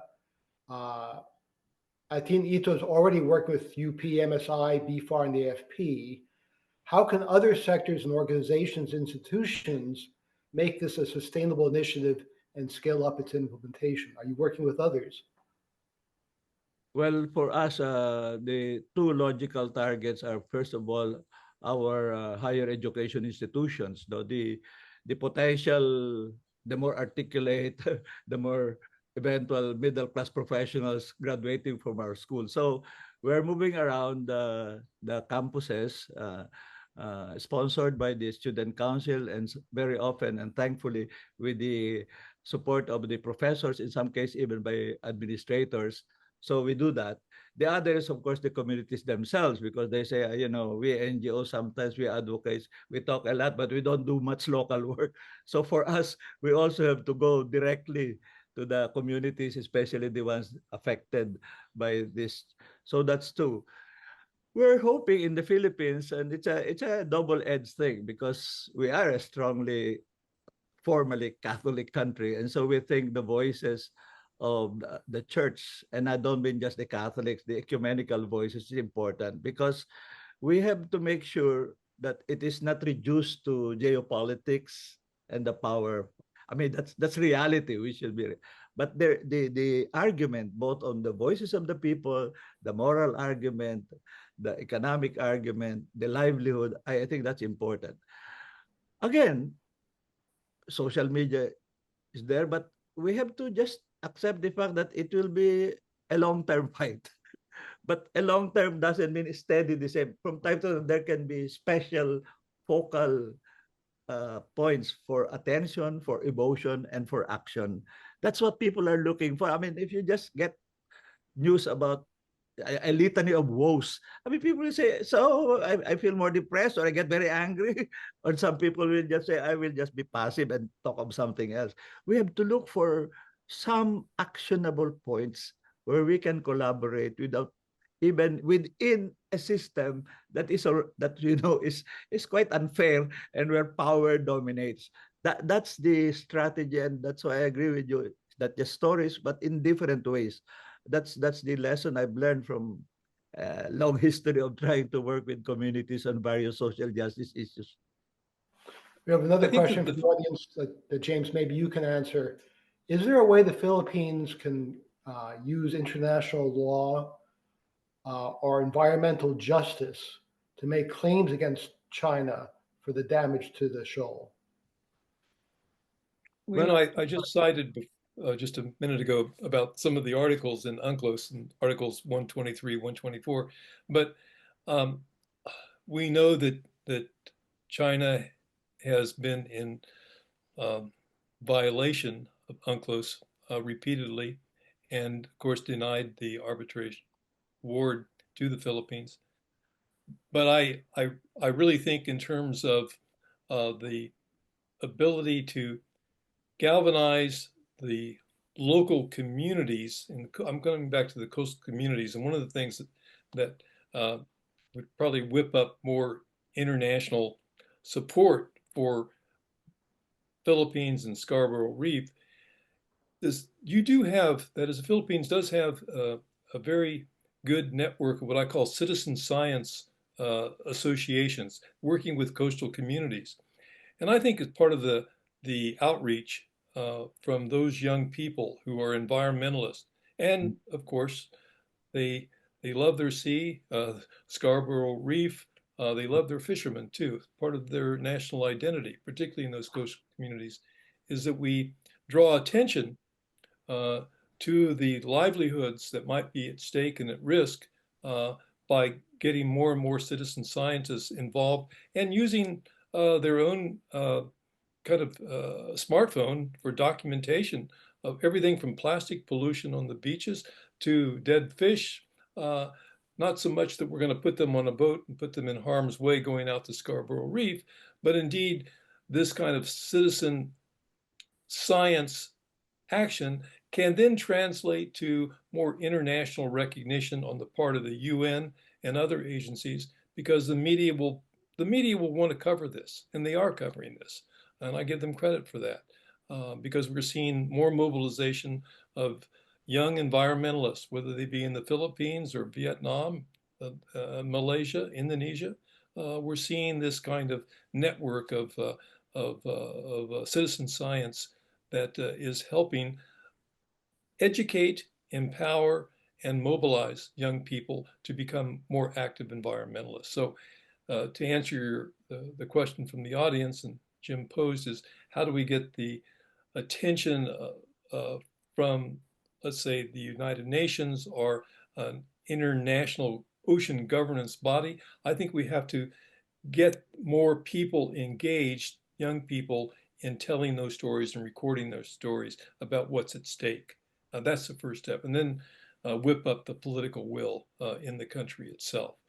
Because Eddie, as you said, it's unless we have something at risk here, we sort of, it becomes a passive gesture. But what's at risk is the future and also the fisheries. If fisheries collapse, this is going to impact in the South China Sea and over 1.9 billion people. So everyone needs their food. Food security is at risk. We're seeing more decline in those fisheries. I will not be one of those people that's an alarmist and say that it's a near ecocide, but it's there are fisheries collapsing, and we should be concerned about that. Well, from maybe I should talk a bit about our initiative, because until 3 years ago we talked a bit about this, but we said, can we do something? And so we put together this coalition of all sorts. There are artists and creatives, environmentalists. There's a rural development NGO like the Philippine Rural Reconstruction Movement, and we have various activist groups. And we said, let's put together a kind of a symbolic, but for real, not just symposium made an action, and we didn't realize it was so complicated. We wanted a simple Christmas giving kind of collection to send to the frontliners, the Coast Guard, the BRP Sierra Madre, Lawak Island, and all that. And we already got challenged by Chinese vessels and all that. But at least it happened. So we said, okay, 1 year later, let's do it again. And that's when we went to Scarborough Shoal, because they said, hey, that's Palawan. That's a hot issue, and there's a more military angle there. Well, this one is really civilian. So we thought, oh, fine, maybe we can do it much easier and better. And I didn't realize, based on your data, that that was the time China was escalating its presence there, because we did it in May last year. And we started with 100 small artisanal fisher folk and maybe 4 mother ships. And we're saying, we'll just go close there and then give fuel and food to the fisher folk already there. And we didn't realize we were just a few miles into the exclusive economic zone on the way to Scarborough, and suddenly we got blocked by, I don't know, dozens and dozens of Chinese militia, and including in one area, even some Chinese naval ships. So we said, why are they overreacting? We just wanted to give gifts to our small fisher folk. And happily, the Coast Guard came and also assisted us. So afterwards, we say, hey, what have we done? I mean, it's a small gesture. But then the fisher folk told us, our problem is most people don't think of us. We're a very minor, marginal issue. At least you brought greater attention to us, and now there are others who are coming here. And of course, afterwards, the challenge to us, can we do something more than just some communication? So they said, could you at least alleviate some of the fish catch shortages by supporting some what they call payaos, fish aggregation devices in the exclusive economic zone, but not too close to Scarborough. And so even middle class professionals, Rotary and all that, they said, okay, how much will it cost? And so we said, oh, we'll do something, but then we challenged government. For every fund we will raise for payaos for the small fisher folk, could you donate one? So that's ongoing now. And when we talk to colleges and universities, and they say, what can we do other than do seminars, present these videos? Said, raise some funds for at least a more immediate kind of mitigation of the problem, because fish aggregation devices, especially if they're not huge, they really help a lot for the small fish. Yeah. Allow them to run the fish. Yeah. I hate to cut you off. One last question for James, and then we're going to end the panel. James, have you ever worked with any of your colleagues, counterparts in China about some of the ideas of cooperation? Is there receptivity to this idea? I have tried repeatedly to communicate with several marine biologists who've attended workshops, very quiet workshops that have been held in Hainan and also in Hanoi. That is, they've invited marine biologists and a very few number of policy experts to talk about marine cooperation in the South China Sea. They've not been widely publicized. I've been able to identify several of those Chinese marine scientists, reached out to them, and it's only been in the last year that 2 or 3 have responded, actually 2, to my emails. But I have not been allowed to travel in China. That was going back to 2005, where I had problems as a journalist. And so I have not set foot in China. I have been attempting to communicate via emails with several of these policy experts as well. They've had conferences, as you know. I have not been invited, but I have reached out to them in email communication, and 2 of them have told me, in terms of any unvarnished language, that they believe that it's necessary that we begin to address the coral reef destruction The reclamations have contributed to that. They know that there's a need for, if not bilateral, but multilateral marine science cooperation. And so they have gone, at least on record in an email, and I've reflected that in recent articles that I've written. But for the most part, we have this gap between what the marine science community is saying and what the government from Beijing is stating. And as a result, I think that there's been this kind of impasse there at loggerheads between the scientific community and the policy development. But to give credit, let's don't put China in a complete box here. They have been producing marine protected areas. There is that kind of initiative taking place, but that has not translated in terms of kind of a networking among their colleagues in Vietnam or Malaysia, Indonesia. But we are seeing evidence that China has been rolling out marine protected areas off their own coast. Okay, well, thank you for that. It's as always complicated. The destruction has been severe, as we've learned. The people's livelihoods have been severely damaged, especially around Luzon. But there's hope if countries can get together and say this is an important area to protect for all of us, as you pointed out. So I've been asked to have a photo op, which is a scary thought. So let's go ahead and do a photo op. Whoever's in charge of the photo, I'm going to count down from 3, 2, 1. Thank you very much, Mr. Jim Caruso, Mr. Ed De La Torre, and Mr. James Morton. Very, very important and comprehensive discussion. Thank you very much, gentlemen. I'm sure our audience learned a lot from you today. All right, so let us now proceed to our next panel, which will explore actionable solutions to the challenges faced by the Philippines in Scarborough Shoal. I think this was also slightly touched on by our previous panel. It will assess the role of international cooperation, including multilateral bodies, NGOs, and global organizations in addressing the issue.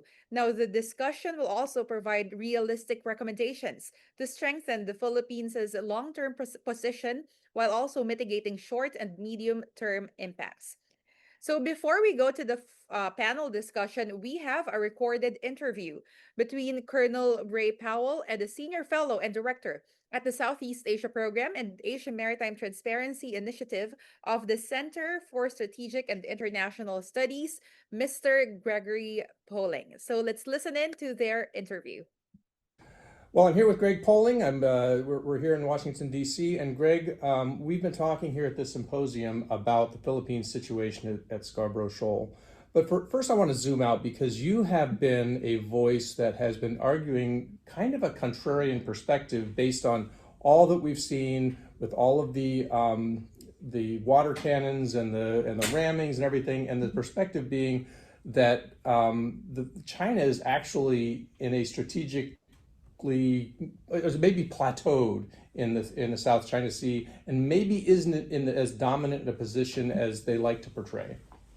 Yeah, I spent most of the Duterte years being a contrarian by saying things were worse than many were led to believe, and now I find myself in the opposition of saying that things are not so bad. In the case of the Philippines, Second Thomas Shoal, the repair of the BRP Gregorio Shoal, was a clear tactical success for the Philippines. Right, the Philippines stood up to the most intense gray zone pressure we have ever seen China put on any claimant.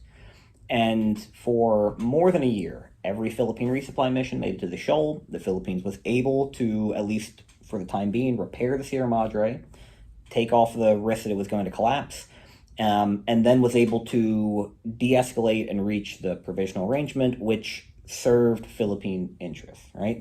The status quo at Angin Shoal is now that the Philippines succeeded, the ship is safe, China accomplished nothing. And with all of that energy, all that China really did was more than triple the number of states who have publicly endorsed the Arbitral Award. help drive forward Philippine integration in a regional security architecture with Japan, New Zealand, Canada, more SOFAs on the way. And we've seen similar things in the case of Vietnam, Indonesia, Malaysia, and inability of China for more than 3 years to stop any oil and gas activity, an inability or unwillingness to stop Vietnam's island building. I cannot point to a single statistic since 2021 by which China has gained any greater control over the South China Sea. Okay, so let's take the most basic statistic, which is the fact that there are more Chinese ships around Scarborough Shoal than there were before. They seem to have taken greater control of the shoal. They are now basically kind of keeping the Philippines out of Sabina Shoal. This isn't a Sabina Shoal conference, but so by those statistics, it would seem that they have gained something. Is what you're saying is that something that they've gained isn't really worth as much as what they've lost? The number of ships and the amount of time they spend patrolling, that's an input, not an output, right? So every year, AMTI puts out our reports. We just did the one on the Coast Guard and the militia. And yes, I think militia deployments were up something like 20% last year. Coast Guard patrols have hit almost 365 days a year at most of the places they patrol. So I'm not saying that the intensity of Chinese behavior has decreased. In fact, the intensity has increased. But I'm saying China's not getting anything out of that. So yes, there are more Chinese ships around Scarborough Shoal. And yet the PCG and BFAR continue to patrol near the shoal, at least much closer than China would like. The distance at which China has been intercepting them has grown. We can address that. But compare that to 2016 to 2021, when the Philippines basically abandoned any efforts to patrol the shoal. So we get down to the nub of the question, what the conversation is going to go, how the conversation is going to go from here forward in this symposium, which is, what should the Philippines be doing? How should the Philippines strategically be thinking about its position in the West Philippine Sea? And how does it advance its position going forward? Should it be trying to push China out of the places that China occupies? Should it be holding back? Should it be building capacity? What should be the Philippines' route forward? What makes sense? So I think the Philippines, like all the claimants, and even the external parties like the U.S., have to exercise a degree of patience, recognize that there's a short-term strategy that's focused on presence and deterrence, and then there's a long-term strategy, which is about shaping the environment to hopefully compel China into a compromise. But that second one is years away. There is no military solution to the South China Sea. There is no world in which the Philippines, or the Philippines with U.S. support, could physically push China out of the places that China wants to patrol or China occupies, not without a risk of escalation to military force that would undo all the successes that the Philippines had over the last few years. Keeping China in the gray zone, below the level of military force, allows the Philippines to maintain presence, to pick a few strategically vital positions, like at the Sierra Madre, and achieve its goals there. But the Philippines cannot do everything. If it tries to do everything, it's going to play into China's hands, because China has the enormous quantitative advantages. And so for now, it is, maintain access to the places the Philippines already occupies, build up the facilities on Pag-asa and some other key features to enhance Philippine ability to patrol its own waters, maintain a modicum of presence around Bajo de Masinloc, Scarborough, but recognize that you're not going to drive the Chinese out in the next year or two.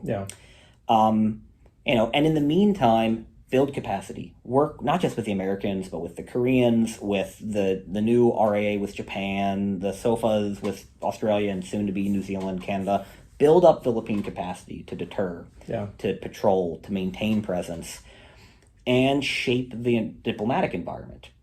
Continue to push the Arbitral Award, bring a new arbitration, file a resolution in the UN General Assembly demanding China's compliance, build pressure so that someday, not tomorrow, not next year, probably not as long as Xi Jinping is in power, but this becomes such a burden on China's goals for global leadership that a future Chinese leader will seek compromise. I see. So the Philippines, of course, is a democracy. We're Americans. We know democracy is messy. We tend to think in short-term cycles. We tend to think in the next election and the next fundraising cycle, the next news cycle. long-term thinking, long-term patience, thinking, playing the long game is frustrating to the population of your own country. What does President Marcos, what does the Philippine government tell the Philippine people about a strategy of patience? It is difficult. Partially, the best way to ensure a degree of continuity in policy is to embed this as a core national interest. So it's not reliant on any given president or any given, chief of staff of the AFP or what have you. And that's already been one of the major successes of the transparency effort of the last couple of years. Public opinion polling and elite opinion polling suggest that there is now almost universal support for Philippine claims in the South China Sea and resistance to Chinese coercion, although there's always going to be objections to the tactics pursued by any given government. But look at the very small number of senior Filipino politicians who were pushing for a more accommodative policy toward China. They're in the wilderness, or they've changed their policies because they recognize that it is a poison pill to be seen as a pro-China politician now in the Philippines. That's important. Continuing the transparency effort, but doing it in a disciplined way, because you don't want to create the perception that because there are Chinese ships everywhere, China's winning. You have to be careful not to do China's work for it. But I think a continued effort to highlight the victories, point out that the Philippines is in fact, standing up to Goliath and doing it remarkably well, given the relative balance of forces. That's key. One last thing. So, other countries, Vietnam, Malaysia, Indonesia, have been successful in doing some things that the Philippines has not been able to do. Most pointedly, oil and gas in the 9-dash line. Why is that? All right, so there's a couple answers. One, the geography kind of stinks for the Philippines. Reed Bank is relatively far away, and it's extremely close to Chinese facilities. It makes it much easier for China to maintain a presence and harass Philippine operations. It's also true that Reed Bank has a special symbolic significance for China because it's been aware of it since like 1976 when the Philippines started doing the first seismic surveys. And so, it matters more. The average Chinese elite might actually know where it is as opposed to any given oil field off of Malaysia. And the other is capacity. I mean, the Malaysians, Petronas is the largest oil and gas operator in the region. The Malaysians have the largest oil and gas fields in the region. They've been developing them since, I think, the late 50s. So, the Philippines does not have the indigenous capacity to do this. It requires an outside operator. And increasingly, both because of Chinese harassment, but also just because of changes in the global energy market, there's no interest from external partners. You're not going to get, a Western or Japanese oil and gas company to invest a ton of energy in something like Reed Bank, which is probably a marginal field from their perspective. When they can go do it somewhere else on Earth, that'll be easier to access and without the Chinese harassment. The Malaysians have a state-owned company. The Vietnamese can rely on Zarubezhneft right now, the Russian state-owned company. And so, I think for both kind of commercial and geographical reasons, the Philippines is just stuck with a harder to access field. And that's the reality. Yeah. Well, okay, I know I said that was the last one, but this is definitely the last one because this is a Scarborough Shoal discussion. Filipino fishermen are having a harder time than ever getting into the shoal because of Chinese harassment. What can the Philippines do for their fishermen? Look, I think it'll be important politically to continue to patrol near the shoal and provide support to those fishers who are still intent on trying to access it. I think the number of those fishers is going to decrease pretty substantially. One, because the entire South China Sea has been seeing catch decrease substantially. I mean, some species are down 90% or more over the last 40 years. You can go talk to any fisher in the region and hear stories about how his grandfather had to go out for a few hours, come back with nets full. He's got to go out for days to catch trash fish. Right. So the economics are going to continue to shift. And then specifically at Scarborough, the Chinese have killed the shoal. It's, you look at it So under the- the water and it's a hellscape. so There's the- no coral left. But they said it's excellent. Yeah, they say a lot of things, but the fact Yeah. is that it is increasingly not a viable fishing ground. Mm. And so one of the keys is just going to be providing alternatives, whether that's in municipal waters, elsewhere in the Spratlys, aquaculture, or more likely helping a lot of former fishers or the sons and daughters of fishers transition into other ways of life. And that's not a uniquely Philippine story, that's a region-wide story. But this is a result of the South China Sea overall being massively overfished for 50 years, and then on top of it, China deciding to destroy 20,000+ acres of coral reef. Well, on that note, he is Greg Poling. He literally wrote the book on the South China Sea. You should definitely go and get it, On Dangerous Ground. I read it from cover to cover, and it is, I think, right now the most important book to read on the South China Sea as a whole. Thank you, Greg, for joining us, and thank you for helping us set up this last panel. Thank you, Ray. All right. Thank you very much, Colonel Ray and Greg Poling. So we will now proceed directly to our panel discussion. Again, if you have questions that you wish to ask our panelists, feel free to leave your questions on the Q&A box below your screens, okay? So now let us welcome our first panelist, the director of the Stanford Guardian Knot Center at the National Security Innovation, Dr. Joe Felter. How you doing, Joyce? Good to be here. Thank you for joining us. And also with us today is the former Associate Justice of the Supreme Court, Justice Antonio Carpio. Good morning, sir.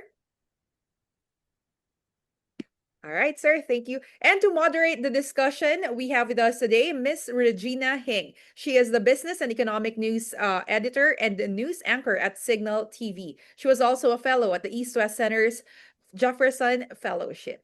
All right, you may now proceed with the panel discussion. Thank you, Joyce. I'm currently sitting high up in the mountains of Bavaria in Germany right now, where it's very cold and still dark, actually. But I thought it was too important a panel to not get out of bed for. So very honored to be the one to moderate this panel. Thank you, gentlemen, for joining us. So the first thing I'd have you do is if you could just react or give us your initial thoughts on the satellite images that were presented earlier. And in case you weren't able to catch the whole session, the gist of it is that China has vastly expanded its forces blocking Philippine access to Scarborough Shoal. Right, they've doubled paramilitary forces. They've increased. They've put up essentially a huge exclusion zone in that area. And the second part of that is if you could just react to what Greg said, which is to say that the Chinese action, the intensity of China's action is increasing, yes, but they're not necessarily getting anything out of it. So if I could just I'd start with you, Justice Carpio, please. Yes, good morning to everyone from Manila. On Scarborough Shoal, in fact, our fishermen are complaining that they are being stopped at about 30 nautical miles from the mouth of Scarborough Shoal. They're no longer allowed to get nearer than 30 nautical miles. Wow. And that, in other words, China is expanding its exclusion zone around Scarborough Shoal. And I think we have to push back, and I've been recommending that we file a second arbitration against China, and this will be a compulsory arbitration because this is China cannot avoid this arbitration because it's under UNCLOS. They're subject to compulsory arbitration here. If they don't appear, then the tribunal will still proceed to decide the case. What we should do is ask the tribunal to establish the annual fish catch that each of the three countries, Vietnam, China, and the Philippines, who are allowed to fish in the territorial sea of Scarborough Shoal under the July 12, 2016 award, because China now is dictating and practically excluding the Filipinos and Vietnamese. So what we should do is to go back to the tribunal and say that this is a common fishing ground under the Arbitral Award. If it's a common fishing ground, there must be common rules. And the first thing to establish is what is the annual fish catch that each country should be allowed. Because you cannot allow the fishermen to get everything. Otherwise, there will be no fish to take in the future. So there must be sustainable fishing, and that means you must cap the annual fish catch of each country. So that's the first thing to do. And second, to specify what type of fishing gear will be allowed. I mean, you cannot get the small fish. You have to allow the small fish to grow. So that will have to be established, and also the season of the year. You have to allow time for the fish to regenerate. So maybe 2 or 3 months of the year or 4 months of the year will be off season. So all of this should have been decided in common by the three countries, the Philippines, Vietnam, and China, who have been recognized under the Arbitral Award as authorized to fish in the territorial sea of Scarborough Shoal. But we have not done that. We should go back to the Arbitral Tribunal. Of course, China will not appear, but then we will have another arbitral ruling, and that will now be a source of a rallying point for other countries that China must follow international law. But we have to pile up these arbitration awards against China because China has been slowly pushing us out of the Scarborough Shoal. It's now 30 nautical miles, their exclusion zone. And our poor fishermen are being driven away. Their payos, are now, they can place them within 30 nautical miles. That's terrible. So we have to do something about it, that is legally, so to prevent China from making this the norm. So that's my first recommendation. And the second is on the other side, on the Spratly side, of course, the Philippines, Vietnam and Malaysia have filed their extended continental shelf claim. We oppose that. China opposed that. We filed our own extended continental shelf claim. Vietnam, Malaysia, and China oppose that.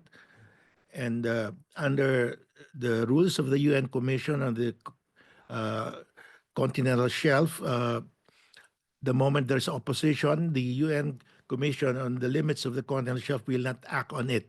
They will just table it, and it's up to the parties to negotiate or to submit it to arbitration. Now, so what the situation now is, the UN Commission will not act on our application to confirm our extended continental shelf off the coast beyond the Spratlys. So China is winning because if there is no action, China gets stronger every year militarily, then we are losing. So we have to push for a decision while we can. Our DFA has not acted on it, and if we do not act, we are actually losing. Time is against our side. So my recommendation is to bring this to arbitration again. China cannot refuse because this is subject to compulsory arbitration. If China does not appear, the tribunal will still proceed. And China has no basis at all because China is more than 350 nautical miles from this maritime area. Beyond the Spratlys, you can only claim up to 350 nautical miles. China, the Hainan is more than 350 nautical miles. So China absolutely has no legal basis. It will surely lose this arbitration. And we cannot lose because we have this is adjacent to our exclusive economic zone, and Vietnam and the Philippines and Malaysia will just be given by default. There's a default provision solution to this under UNCLOS. They will be given an equitable share in the extended continental shelf in relation to the length of their coastline. So this is the cajon. This is an agreement. This is a solution that's there already. This is the default solution. So we cannot lose here, and the Vietnam and Malaysia will just be too happy. In fact, they've been asking us to file the arbitration because we have already done that in the first case. That is the solution. We cannot afford to just keep this there without any action. Time is against us, and Right. we have to do this already. I mean, it's getting too late. And the third Right. one, I'm recommending to challenge China, Vietnam, and Malaysia to submit the territorial dispute in the sprat list to voluntary arbitration. This one is outside of UNCLOS because this involves sovereignty over high tide features. This is not covered by UNCLOS. This is covered by general principles of international law. Now, as between the Philippines and China, it's a very unique situation because China is saying Philippine territory is limited to the islands within the treaty lines of the 1898 Treaty of Paris. China submitted a position paper in the arbitration of The Hague. They said, we are not participating, but this is our position. Philippine territory is defined in 3 treaties: the 1898 Treaty of Paris, the 1900 Treaty of Washington, and the 1930 Treaty with the British demarcating our boundary in southern Philippines. We also say Philippine territory is governed, defined by 3 treaties, the same 3 treaties. So actually, China and the Philippines agree as to what are the legal instruments, what are the treaties that define Philippine territory. We agree exactly the 3 treaties that regulate, that define Philippine territory. So what is the problem? The problem is in the second treaty, the 1900 Treaty of Washington, China is saying this treaty still limited the islands of the Philippines within the 1898 Treaty of Paris lines. Spain ceded to the U.S. under this 1900 treaty only islands within the treaty lines of 1898.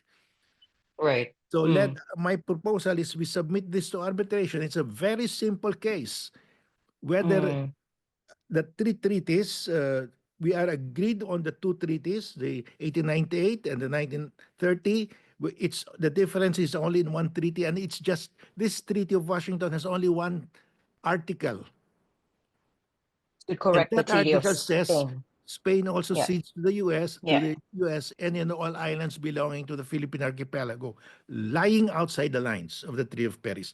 China says Spain ceded only islands within the line. So it's just the text. Whether the text says lying outside or lying inside.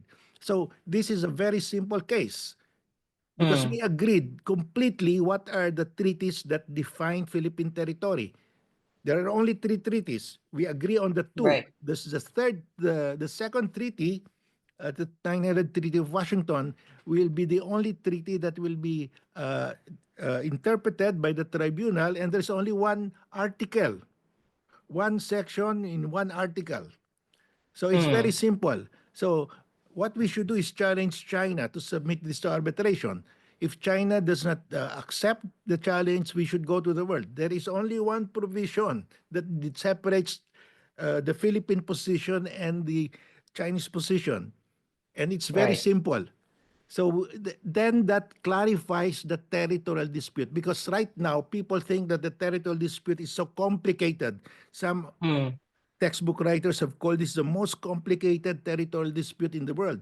But as between the Philippines and China, it's so simple. It boils down to 1 provision, and the text of that provision is so clear.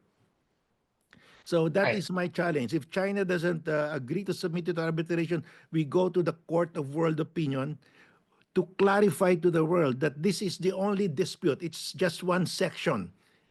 And it's so clear. It's in our favor. So those are my recommendations, and I've been recommending this to our government agencies, but so far my recommendations have fallen on deaf ears. Thank you. Thank you, Justice. We'll circle back on your points later, but I'll toss it out now to Dr. Joe to first give us initial thoughts on the satellite images that were presented earlier. Like I said, referring to Chinese creeping encroachment, and also, secondly, if you did want to react to some of Justice Carpio's recommendations, feel free to do so. Yeah, thanks, Regina. Thanks for dialing in there. And is it Germany or in the Alps somewhere? I'm out here in San Francisco. Hey, Judge Scarborough, that was a real tour de force of the from a legal perspective and the need to bring to arbitration. So wouldn't ever be so bold to think I could add much to your extremely in-depth expertise. So, but yeah, Regina, maybe to answer briefly respond to the questions you posed there. The photos, yeah, they're horrible. Those photos, I mean, they're consistent with Chinese activity since 2012. Not a surprise. Their behavior is egregious and flies in the face of international law. And but if they're anything, they're consistent and they're going to keep up that activity. It's short answer is yeah, those photos are disturbing and just a reminder that China's actions have remained largely consistent since 2012. And Regina, I think you talked about what was the response to was it Greg Polling's comment on their activities are intense, but they're not succeeding. That's a good. That's great, and I think that's a tribute to literally the courageousness of the Philippines right now and under their leadership. I mean, you've got President Marcos is being courageous in standing up to the Philippines, and you've got an extraordinary senior leadership team there, from the Secretary of National Defense to the Chief of Staff of the Armed Forces of the Philippines. The National Security Advisor. This is a strong team that's really committed to defending Philippine sovereignty. So China can try, but this is encouragingly, I think the Philippines are standing up to that, and let's hope that continues. And Regina, maybe my future questions to me, as an American that's had some experience as a political appointee, I had the Philippines with my portfolio here just a few years ago in the Defense Department. I'd love to share some of those perspectives. And again, we'll. Justice Scarborough, you've got the terrain of all the legal issues. There's no bigger expert, I can tell already. Right. So feel free to jump in right there. And also, I guess what I also wanted to ask was whether, from an outsider's perspective, whether you thought the Transparency Initiative, which you talked about the government doing what it can to stand up to China's aggression. But what's your assessment been of how the Transparency Initiative's gone? And also speak to the political environment around this whole issue. Yeah, I think it's been very successful. China's a big country. It's intimidating. It tries to be intimidating. But I think the Philippines' response, this transparency is fantastic. I mean, the China loses in the court of world opinion, which Justice Carpio rightly stresses, is the more that they can be exposed, the more that they will, realize that they're not going to be able to advance their objectives. So this accountability that Philippines transparency efforts is bringing to China, I think, is fantastic. And as far as more geopolitical strategic context, I mean, everyone wants the Philippines to succeed here. Certainly, her treaty ally of the United States, of course, but all the many partners. This is not just a regional thing. It's in everyone's interest to see Philippine sovereignty defended and protected, to see that all important sea lane remain free and open, and just not suffer this horrible precedent of China winning by its salami slicing tactics. It's intimidation. We all want to see the Philippines succeed, and certainly your treaty ally, the United States, wants to get behind you, and I think we have in many important ways. There's other opportunities to do more, but we've also seen this great outpouring of support. Think of the partnerships that the Philippines has now with countries like Japan and Australia, SOFA agreements, things that just hadn't happened in the past. And I think a lot of that's just driven by a recognition that we need to rally behind the Philippines and to help the Philippines defend their sovereignty, because that's in the interest of all countries who want to see this rules-based order endure and then this region remain free and open. Right. So there has been a significant number of such partnerships with what they call the like-minded partners, whether through agreements or maritime cooperation. Do you see any gaps here? What's the government not been able to do at this point that they need to be looking into? I mean, I've heard of people talk about two-track diplomacy. What does that even mean? Right. I'm not exactly sure what that means either. I would say the gaps, which is the other, all countries have their own interest, and they're not going to be completely aligned or congruent with each other. Certainly the Philippines, but as I mentioned before, I think there is a common interest in this, amongst like-minded countries, as you described, and seeing this rules-based order, to see the sovereignty of the Philippines defended, and to see this all important region remain free and open. So the gaps, I think, the Philippines is I think doing a fantastic job with its bilateral relationships with important countries, its efforts to develop multilateral responses. We can talk more about joint patrols and those things. I mean, right now as we speak, Balakatan is going on. It's a huge military exercise that's demonstrating the interoperability between the U.S. and Philippines and other partners in the region. So I think I've spent a lot of time working in the Philippines in various capacities, from my early days as a young special forces officer to more recently as a Department of Defense official. And I think the Philippines is making a great transition from its decades-long focus on internal security, with the United States was providing more of its external defense, to really taking it on their own, taking responsibility for defending themselves. And we want to play our role as a close ally. But really impressive to see what the Philippines is doing now to defend itself, its ability to garner international support for supporting it. And again, I'll go back to President Marcos, literally standing up and saying, "I'm not going to cede 1 inch of Philippine territory." And let's get behind President Marcos and making sure that never happens. Right. Thank you, Joe. Justice Carpio, let me come back to you. You say that China is winning. And so in that sense, I take it to mean that you don't agree with Greg Polling when he said that, the intensity of China's actions is increasing. Yes, but they're not getting anything out of it, right? It's status quo. They're not, winning. It's actually kind of stalled, and it's become a huge burden on the Xi Jinping government. I take it you disagree with that. Well, China is winning in the sense that we have not doing the actions that we should be taking, and China is taking advantage of our inaction. We should be proceeding with the arbitration on the extended continental shelf, because the longer we delay this, time is on the side of China. China gets stronger every year. That's what I meant, that we have to do this fast.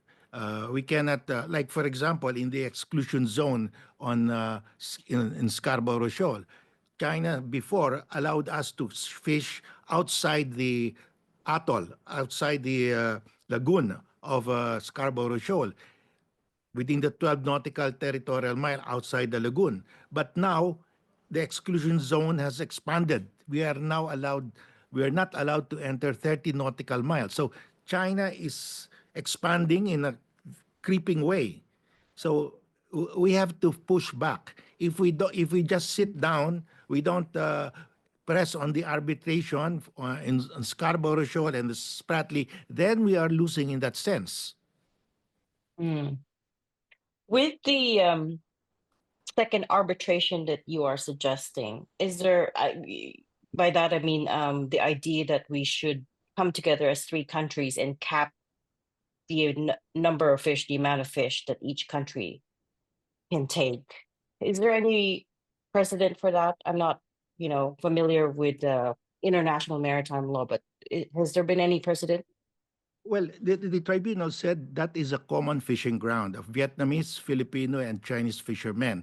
If it's a common fishing ground, you must have common rules. One country cannot dictate on the other 2. That's why we can go back and say, this is a common fishing ground. It's like a condominium. You must have common rules. One country cannot just take everything, because that violates the ruling of the tribunal. And I think the tribunal will say, okay, what is your proposal? We will propose that we will have a limit, annual fish catch will be limited. Let us say, for example, 1,000 tons of fish. And then the season will be 6 months of the year. And that's very sensible. I don't see any reason why it will not be allowed, because we have to ensure there will be sustainable fishing for generations of fishermen. But in that scenario, who would enforce it? Well, it would all be. Yes, it's just that under the UNCLOS, the parties should abide by the ruling. So China will not abide. Again, we will abide, and Vietnam will abide, and that makes China more isolated in the eyes of the world, because we knew that China will not abide by the 2012 2016 Arbitral Award. But what happened was that the world rallied behind us and China is isolated. Before the Arbitral Award came out, nobody knew. The countries were saying, we don't know who's correct. China says it belongs to them. The Philippines says it belongs to the Philippines. We don't know. But the moment the award came out, then they rallied behind the award. And that is what I'm saying. We have to get another award, whether it's Scarborough Shoal or the extended continental shelf. We know that China will not honor it. We all know that. But that the world will rally behind us. Would a second arbitration award have the same impact as the first one, especially given that I do know the reticence of some government officials about filing another arbitration? They're worried that it might inflame tensions even further. So would a second one, if we win it, bring about the same sort of that is a impact? defeatist attitude, because if you are afraid to file the arbitration because the other side will get mad at you, the other side precisely shows that it will get mad at you if you file the arbitration to prevent you from filing. And so the cause is clear for them. So what will happen is they will cement their physical possession on Scarborough Shoal without any counteraction from us. It will be like acquiescence. And international law, if you remain silent, you impliedly consent.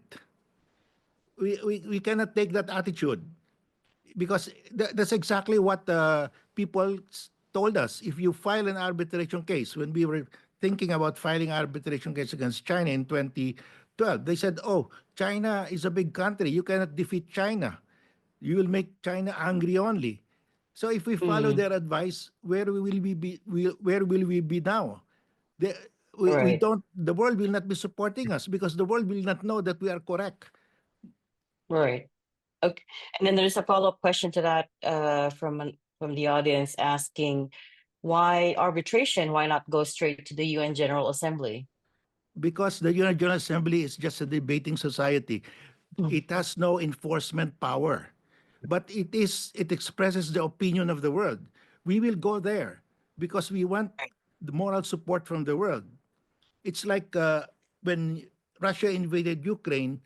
Ukraine couldn't go to the Security Council because Russia has a veto. It went to the General Council and it won overwhelmingly. But of course, that's an expression of opinion. If you want a binding order, you have to go to an arbitral tribunal. Right. Okay. Dr. Joe, let me go back to you. There was talk earlier about, short-term, long-term strategy, short-term being keep up deterrence, long-term being to try to shape the environment around this massive issue. Specifically on capacity building, what priorities do you think the Philippines should focus on to strengthen its position, both in the short term and the long run? Yeah, sure. Thanks, Regina. Here's some of the good news. And again, I'm speaking from a bit of a U.S. perspective, but the U.S. remains committed to. We committed to $500 million annually through I think 2029 for military upgrades. Things like F-16s, Typhoon missile systems, and I think it was $8 million for the Coast Guard.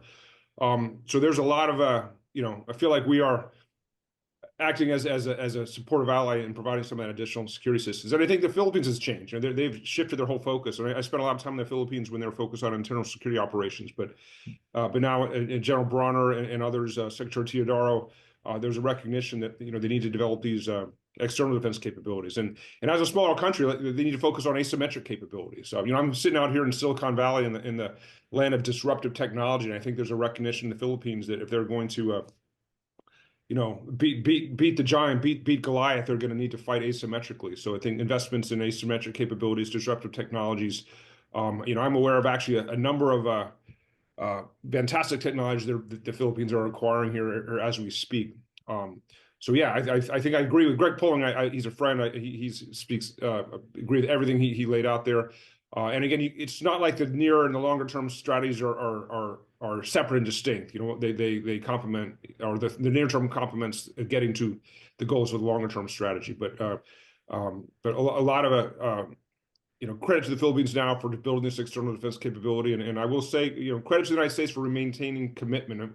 Admittedly, we've seen a lot of change in the last several months as far as our support for our allies around the world. But it's encouraging to see our support for our Philippines ally remains, ironclad. And that's manifested not just by, rhetoric, by our politicians, but by the fact that we have this, significant amount of resources, $500 million a year, to be exact, to help build these capabilities. And we're looking forward to working with the Philippines to help them build these external defense capabilities, and getting to that longer term strategy that Greg laid out in his interview with Ray. Could you flesh out that bit about asymmetric capabilities? What should that look like? I mean, I think most of us out here are more familiar with what the symmetric side of military warfare should look like, but what should the asymmetric side of it look like? Yeah. Well, I mean, certainly you have what I might call more conventional platforms, the fighter jets, surface ships, if you will, and those are important. But now you think about the disruptive technologies that you can be employed against China. Think about drones, both surface, air, and subsurface. Think about autonomous systems. Think about the new sensor capabilities that the Philippines that are available now to the Philippines. So anything where the Philippines is never going to be as big or as strong as China, but back to slaying Goliath. Goliath was defeated, and I think the Philippines are in a position to do that. And I think they're making some of the investments, and I hope that continues to help build those asymmetric capabilities. But yeah, to your question, it's just how I'll say a weaker country can defeat a much stronger adversary by fighting asymmetrically, by exploiting their weaknesses and using some of these disruptive technologies to create advantages. And these technologies are actually, they're not expensive, right? They're at hand, and these are things that you can buy almost off the shelf, even, it sounds like. You're exactly right, Regina. And this is a lesson that it's not the United States is aware of now, and we're shifting to again. It's not one or the other. It's okay. We're gonna continue to deploy these exquisite large end systems. In the U.S. case, aircraft carriers, submarines, and fighters. But in the Philippines, they also have their fighters and surface ships. But yeah, you're right. And the kind of combat, we're seeing in Ukraine how things are playing out. Look at the Soviet armor that's getting shredded by very cheap, attritable drones from the Ukraine. Even their Russian ships are being sunk by attritable drones that are very cheap relative to the systems they're taking down. So we know the Philippines has to do the most with every peso it has, and I think some of these technologies, as you pointed out rightly, Regina, they're cost effective and they can be taken advantage of, and Philippines is doing just that, and we hope we can help them. There is some concern out here that that $500 million annual commitment might be, uncertain at the moment. It might be on the chopping block, given that U.S. Defense Department is trying to, shall we say, trim the fat and right size, right? So I understand, the Trump administration is talking about a record $1 trillion budget, but before you get to that, they are also culling a lot of departments, a lot of agencies, and also slashing the budget here and there. And so you don't get the sense that this might be in danger? Well, Jim, thanks for pointing that out. It's certainly understandable that the Philippines may have this concern, but let's look at the facts on the ground. I was actually in the Philippines just before our Defense Secretary, Secretary Hegseth's visit, and spoke with some of the senior Philippine officials, and they expressed these concerns. But look what happened during the visit. If there's any consistency in our policy now, is a recognition that U.S. interests lie in the Indo-Pacific, and that our comparative advantage is the strength of our alliances and partnerships in the Indo-Pacific, and Philippines being one of our treaty allies, and certainly on the tip of the spear with the competition against China. So, understand Philippines and concern about sustaining our security systems, but look at what we've done. I think Secretary Hegseth was on record for reaffirming our commitment that money is in place. And we're hoping to work with our ally, the Philippines, to spend that money in ways that provide the most return on that investment in terms of defending Philippine sovereignty. So we're committed. I know senior leaders in the Pentagon right now. I won't I can't speak for other parts of the world, but we are committed to the Indo-Pacific. We view that competition with China is literally a struggle for defining the future world order, and that if we're going to prevail in this competition, it's going to be working with our close allies like the Philippines. I can guarantee you a lot of people are waiting on that money right here. Okay.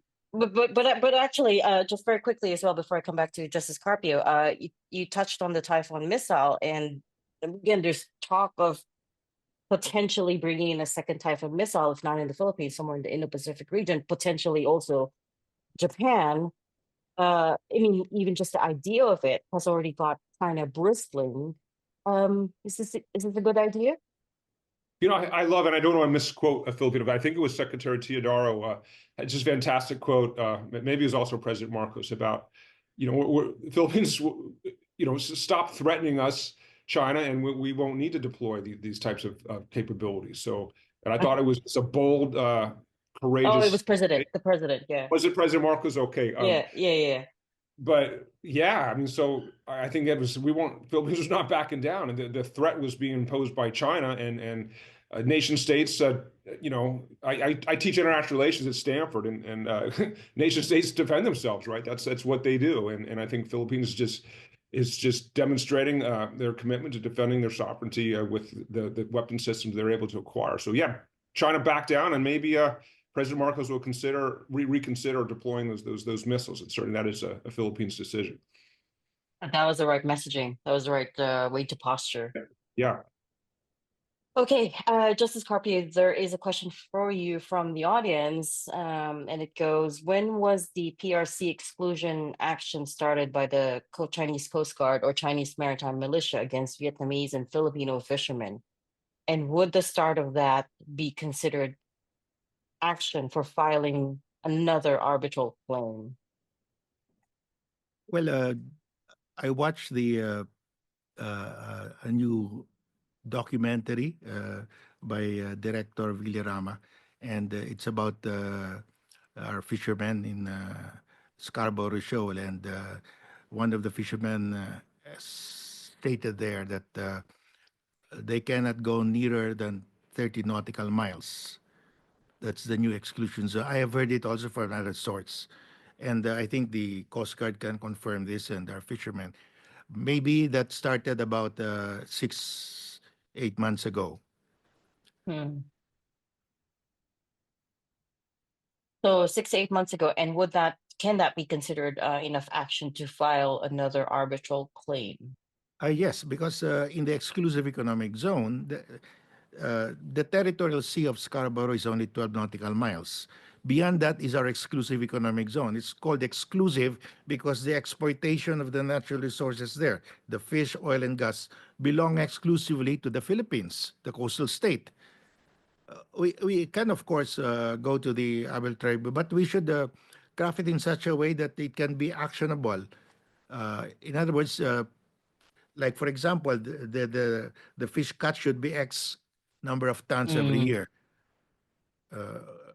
Because the tribunal already ruled that we have a full exclusive economic zone in the West Philippine Sea, except for the territorial sea of islands like Scarborough Shoal, the Spratlys. So everything from our archipelagic baselines up to 200 nautical miles, all the fish there belong to us exclusively.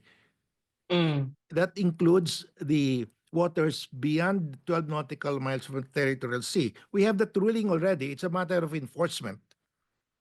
So if China prevents us from fishing beyond 12 nautical miles from Scarborough Shoal, which is already, what is beyond that is already our exclusive economic zone, then that violates already the Arbitral Award. But what we should do is send our Coast Guard vessel, our Navy there to protect our fishermen so they can fish within our exclusive economic zone. I know you to have been teaching and preaching about the Treaty of Paris and the Treaty of Washington for many years now, and I know you have made a lot of manifestations to the government. What seems to be the problem? Why do we not want to file a second arbitration case at the moment? Well, it takes time to convince the government. It took me a long time to convince the government to file that arbitration case, the first one, and they would not. It would not have been filed had China not seized Scarborough Shoal. When China seized Scarborough Shoal, it's Philippine territory because it's above water at high tide. The president had to do something as commander-in-chief. Otherwise, he would be uh, impeached for not defending Philippine territory because Scarborough Shoal is Philippine territory. But of course, we could not send our Marines there. We were outnumbered. So Right. instead of sending our Marines to Scarborough Shoal, we sent our lawyers to The Hague to invalidate the 9-dash line then. So it takes time. I mean, there has to be a trigger, and so far there has been no trigger. People are complacent. They don't want to move until something happens. And maybe this occupation by China of Sandy Cay should move our government. Mm. What did you think of that? I mean, it was later on found to be fake news, according to the National Security Council. They themselves went out there to check if there has been Chinese presence, but they told us there wasn't. No, But what do you think China was signaling with that? what this fake news is China's claim that they have possessed it already because they just went there for a photo op, claimed it, and left. I mean, it did not take possession because that would violate the 2002 Declaration of Conduct by the parties. You cannot occupy unoccupied features as of 2002. And we Right. ourselves cannot occupy it. We go there, have a photo op, and that's it. So but of course, it's within our 12 nautical mile territorial sea. What is within Right. your territorial sea is yours. It's territory in the sea. So when China claimed it, we can now file an arbitration case on the territorial dispute. That should have been a trigger, but the government is not acting on it yet. No? I don't know what they're waiting for.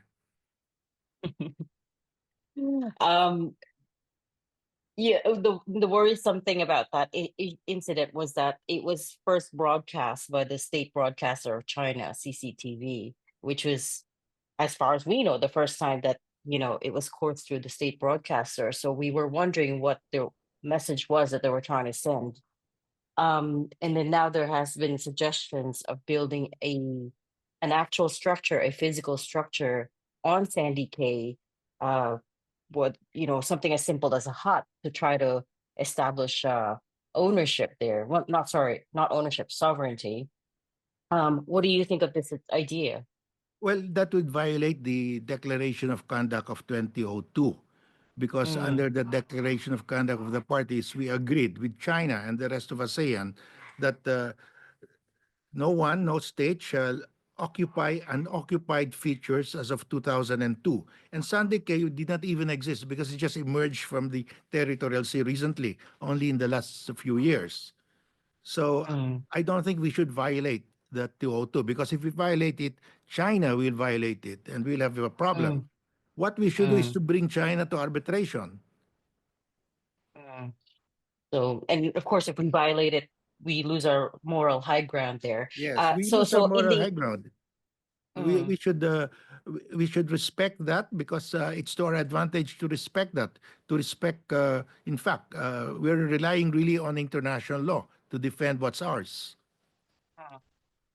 I'm being told to wrap up, but I'll give the final word to Dr. Joe in terms of what else the Philippines can do, and not just the Philippines, but also like-minded partners in terms of trying to deter China short of armed conflict, because it feels a little bit sometimes like the rhetoric has escalated fast, but we don't want to go there. The Philippines is nowhere near able to counter China militarily. So what other creative solutions or approaches are there? Well, again, as emphasized earlier, they're being very effective now, and it's a tough needle to thread, tough balance to make, but so far the Philippines has been successful. I know from the United States side, we want to balance escalating into a conflict which nobody wants. But we also don't want to be viewed as we want to be viewed as a credible ally. So we're going to be there for the Philippines, but we don't want to encourage an escalation. And that's also our own balance to strike. But what else we can do? I think expand support for the Philippines. Again, this is not, it's in every country's interest, not just the Philippines treaty ally, but is for the Philippine sovereignty to be defended and for the rules-based order to endure and this region remain free and open. So I think they're making great progress. They look at the advances that I mentioned, Australia and Japan, but there's others. Look even further. Look. I mean, I know they, Philippines and India, for example. So I think sustain what they're doing now as far as standing up for Philippine sovereignty. I think President Marcos and his leadership team is doing extraordinarily well. This transparency efforts are great. Hold China accountable. Continue to build capabilities, but on the conventional side, use international law to their advantage. And Justice Carpio, you've laid out those opportunities incredibly well. Strengthen those partnerships, build those asymmetric capabilities. And the types of technology, integrate the types of technologies that are, as you mentioned, Regina, are in some cases very, very cheap. But don't cede any more territory. Let's live up to President Marcos's promise not to cede one more inch. But to do that, we're going to need the Philippines to continue to develop its capabilities, continue to work with its ally, the United States, and other partners, and hold the line. China's on the wrong side of the law, the wrong side of history, the wrong side of international opinion, and let's just isolate and marginalize them to the point where maybe not with Xi Jinping because he's so committed, and we have the same issue with Putin, but maybe as Greg Polling said, there'll be another opportunity down the road where China realizes it's just not in their interest to continue this futile struggle to undermine Philippine sovereignty. So we're going to stay committed. I mentioned before that the U.S. is going to remain a credible ally, and we look forward to working with we meaning the United States looks forward to continue to work with our ally to defend its sovereignty. And yet there are questions at the moment about the reliability of the United States as an ally. I do have to point that out. You're right. I just want to respond to that. Understandably, there's examples around the world, but not in the Philippines and not in the Indo-Pacific. And I think let's give some credit to this administration for doubling down on its commitment to its treaty ally, the Philippines, as evidenced by recent visit by Secretary Hegseth and our commitment to keep this security assistance going. But understand the concern, but let's look at the track record to date, and that's encouraging, and that's indicative, I think, of our commitment to continue to be the credible ally that we have. We're not perfect, but we and I'm not speaking for the government. I'm out now, but I know many people serving I expect us to maintain this commitment to defending our allies' sovereignty. Right. And so as far as you can see, the Indo-Pacific is going to be a key part of the foreign policy of the Trump administration still. Yeah. There's a recognition that, we are in great power competition. That was the first Trump administration's national security strategy, national defense strategy, which I actually contribute to a bit from the defense side. And that's going to, I don't know if this is me or not, but sorry about it. But that is something we're going to continue to do. Okay. And I'm sorry that noise is that's okay. We're not picking anything up. Oh, you can't hear anything from mine? Okay. Wonderful. Not really. Not from my end. I got an alarm going on. Yeah, so I'll just emphasize again, we want to be a credible ally, a committed ally, and let's look at the track record to date. From the first Trump administration, to clarifying our mutual defense treaty, to more recently by remaining committed to this the security assistance upgrade, this $500 million. So I think the future of our relationship looks good. It's not certain, but let's hope we can continue to work together, shoulder to shoulder, as they say in Balakatan. Fantastic. Always good to end on an upbeat note. Dr. Joe Felter of the Hoover Institution and Senior Associate Justice Antonio Carpio, we thank you very much for your time and your insights today. I will leave that there and toss it back to the organizers. All right. I think we can stay for a minute for a photo opportunity, please. Oh, okay. We'll do a quick countdown. All right. So in 1, 2, if we can all look at the please. All right. And 1, 2, 3. All right, thank you very much, Dr. Joe Felter, Justice Antonio Carpio, and Miss Regina Hing. That was a very, very comprehensive discussion that you had there. And I think that concludes our forum for today. Again, thank you very much to all of our speakers and panelists for today, and to everyone who joined us here via Zoom, and also to everyone who's monitoring us via Facebook Live. So let's give each other a round of applause, please. And as we discussed today, the Scarborough Shoal is more than just a reef. It is a lifeline for Filipino fishermen, a symbol of our sovereignty and a test of our resolve. But defending it takes more than brave patrols at sea. It takes all of us, the government, experts, our international friends, the private sector, the academe, and every Filipino working together with purpose. And with the elections just days away, we have a chance to choose leaders who will truly fight for our sovereignty. So, who will not bow down to pressure. So, on Monday, a quick reminder to our Filipino friends, let us vote with courage, with love for country, and with our eyes wide open dahil ang Pilipinas atin to. So, once again, thank you very much for joining us today. Hope you all have a good rest of the day.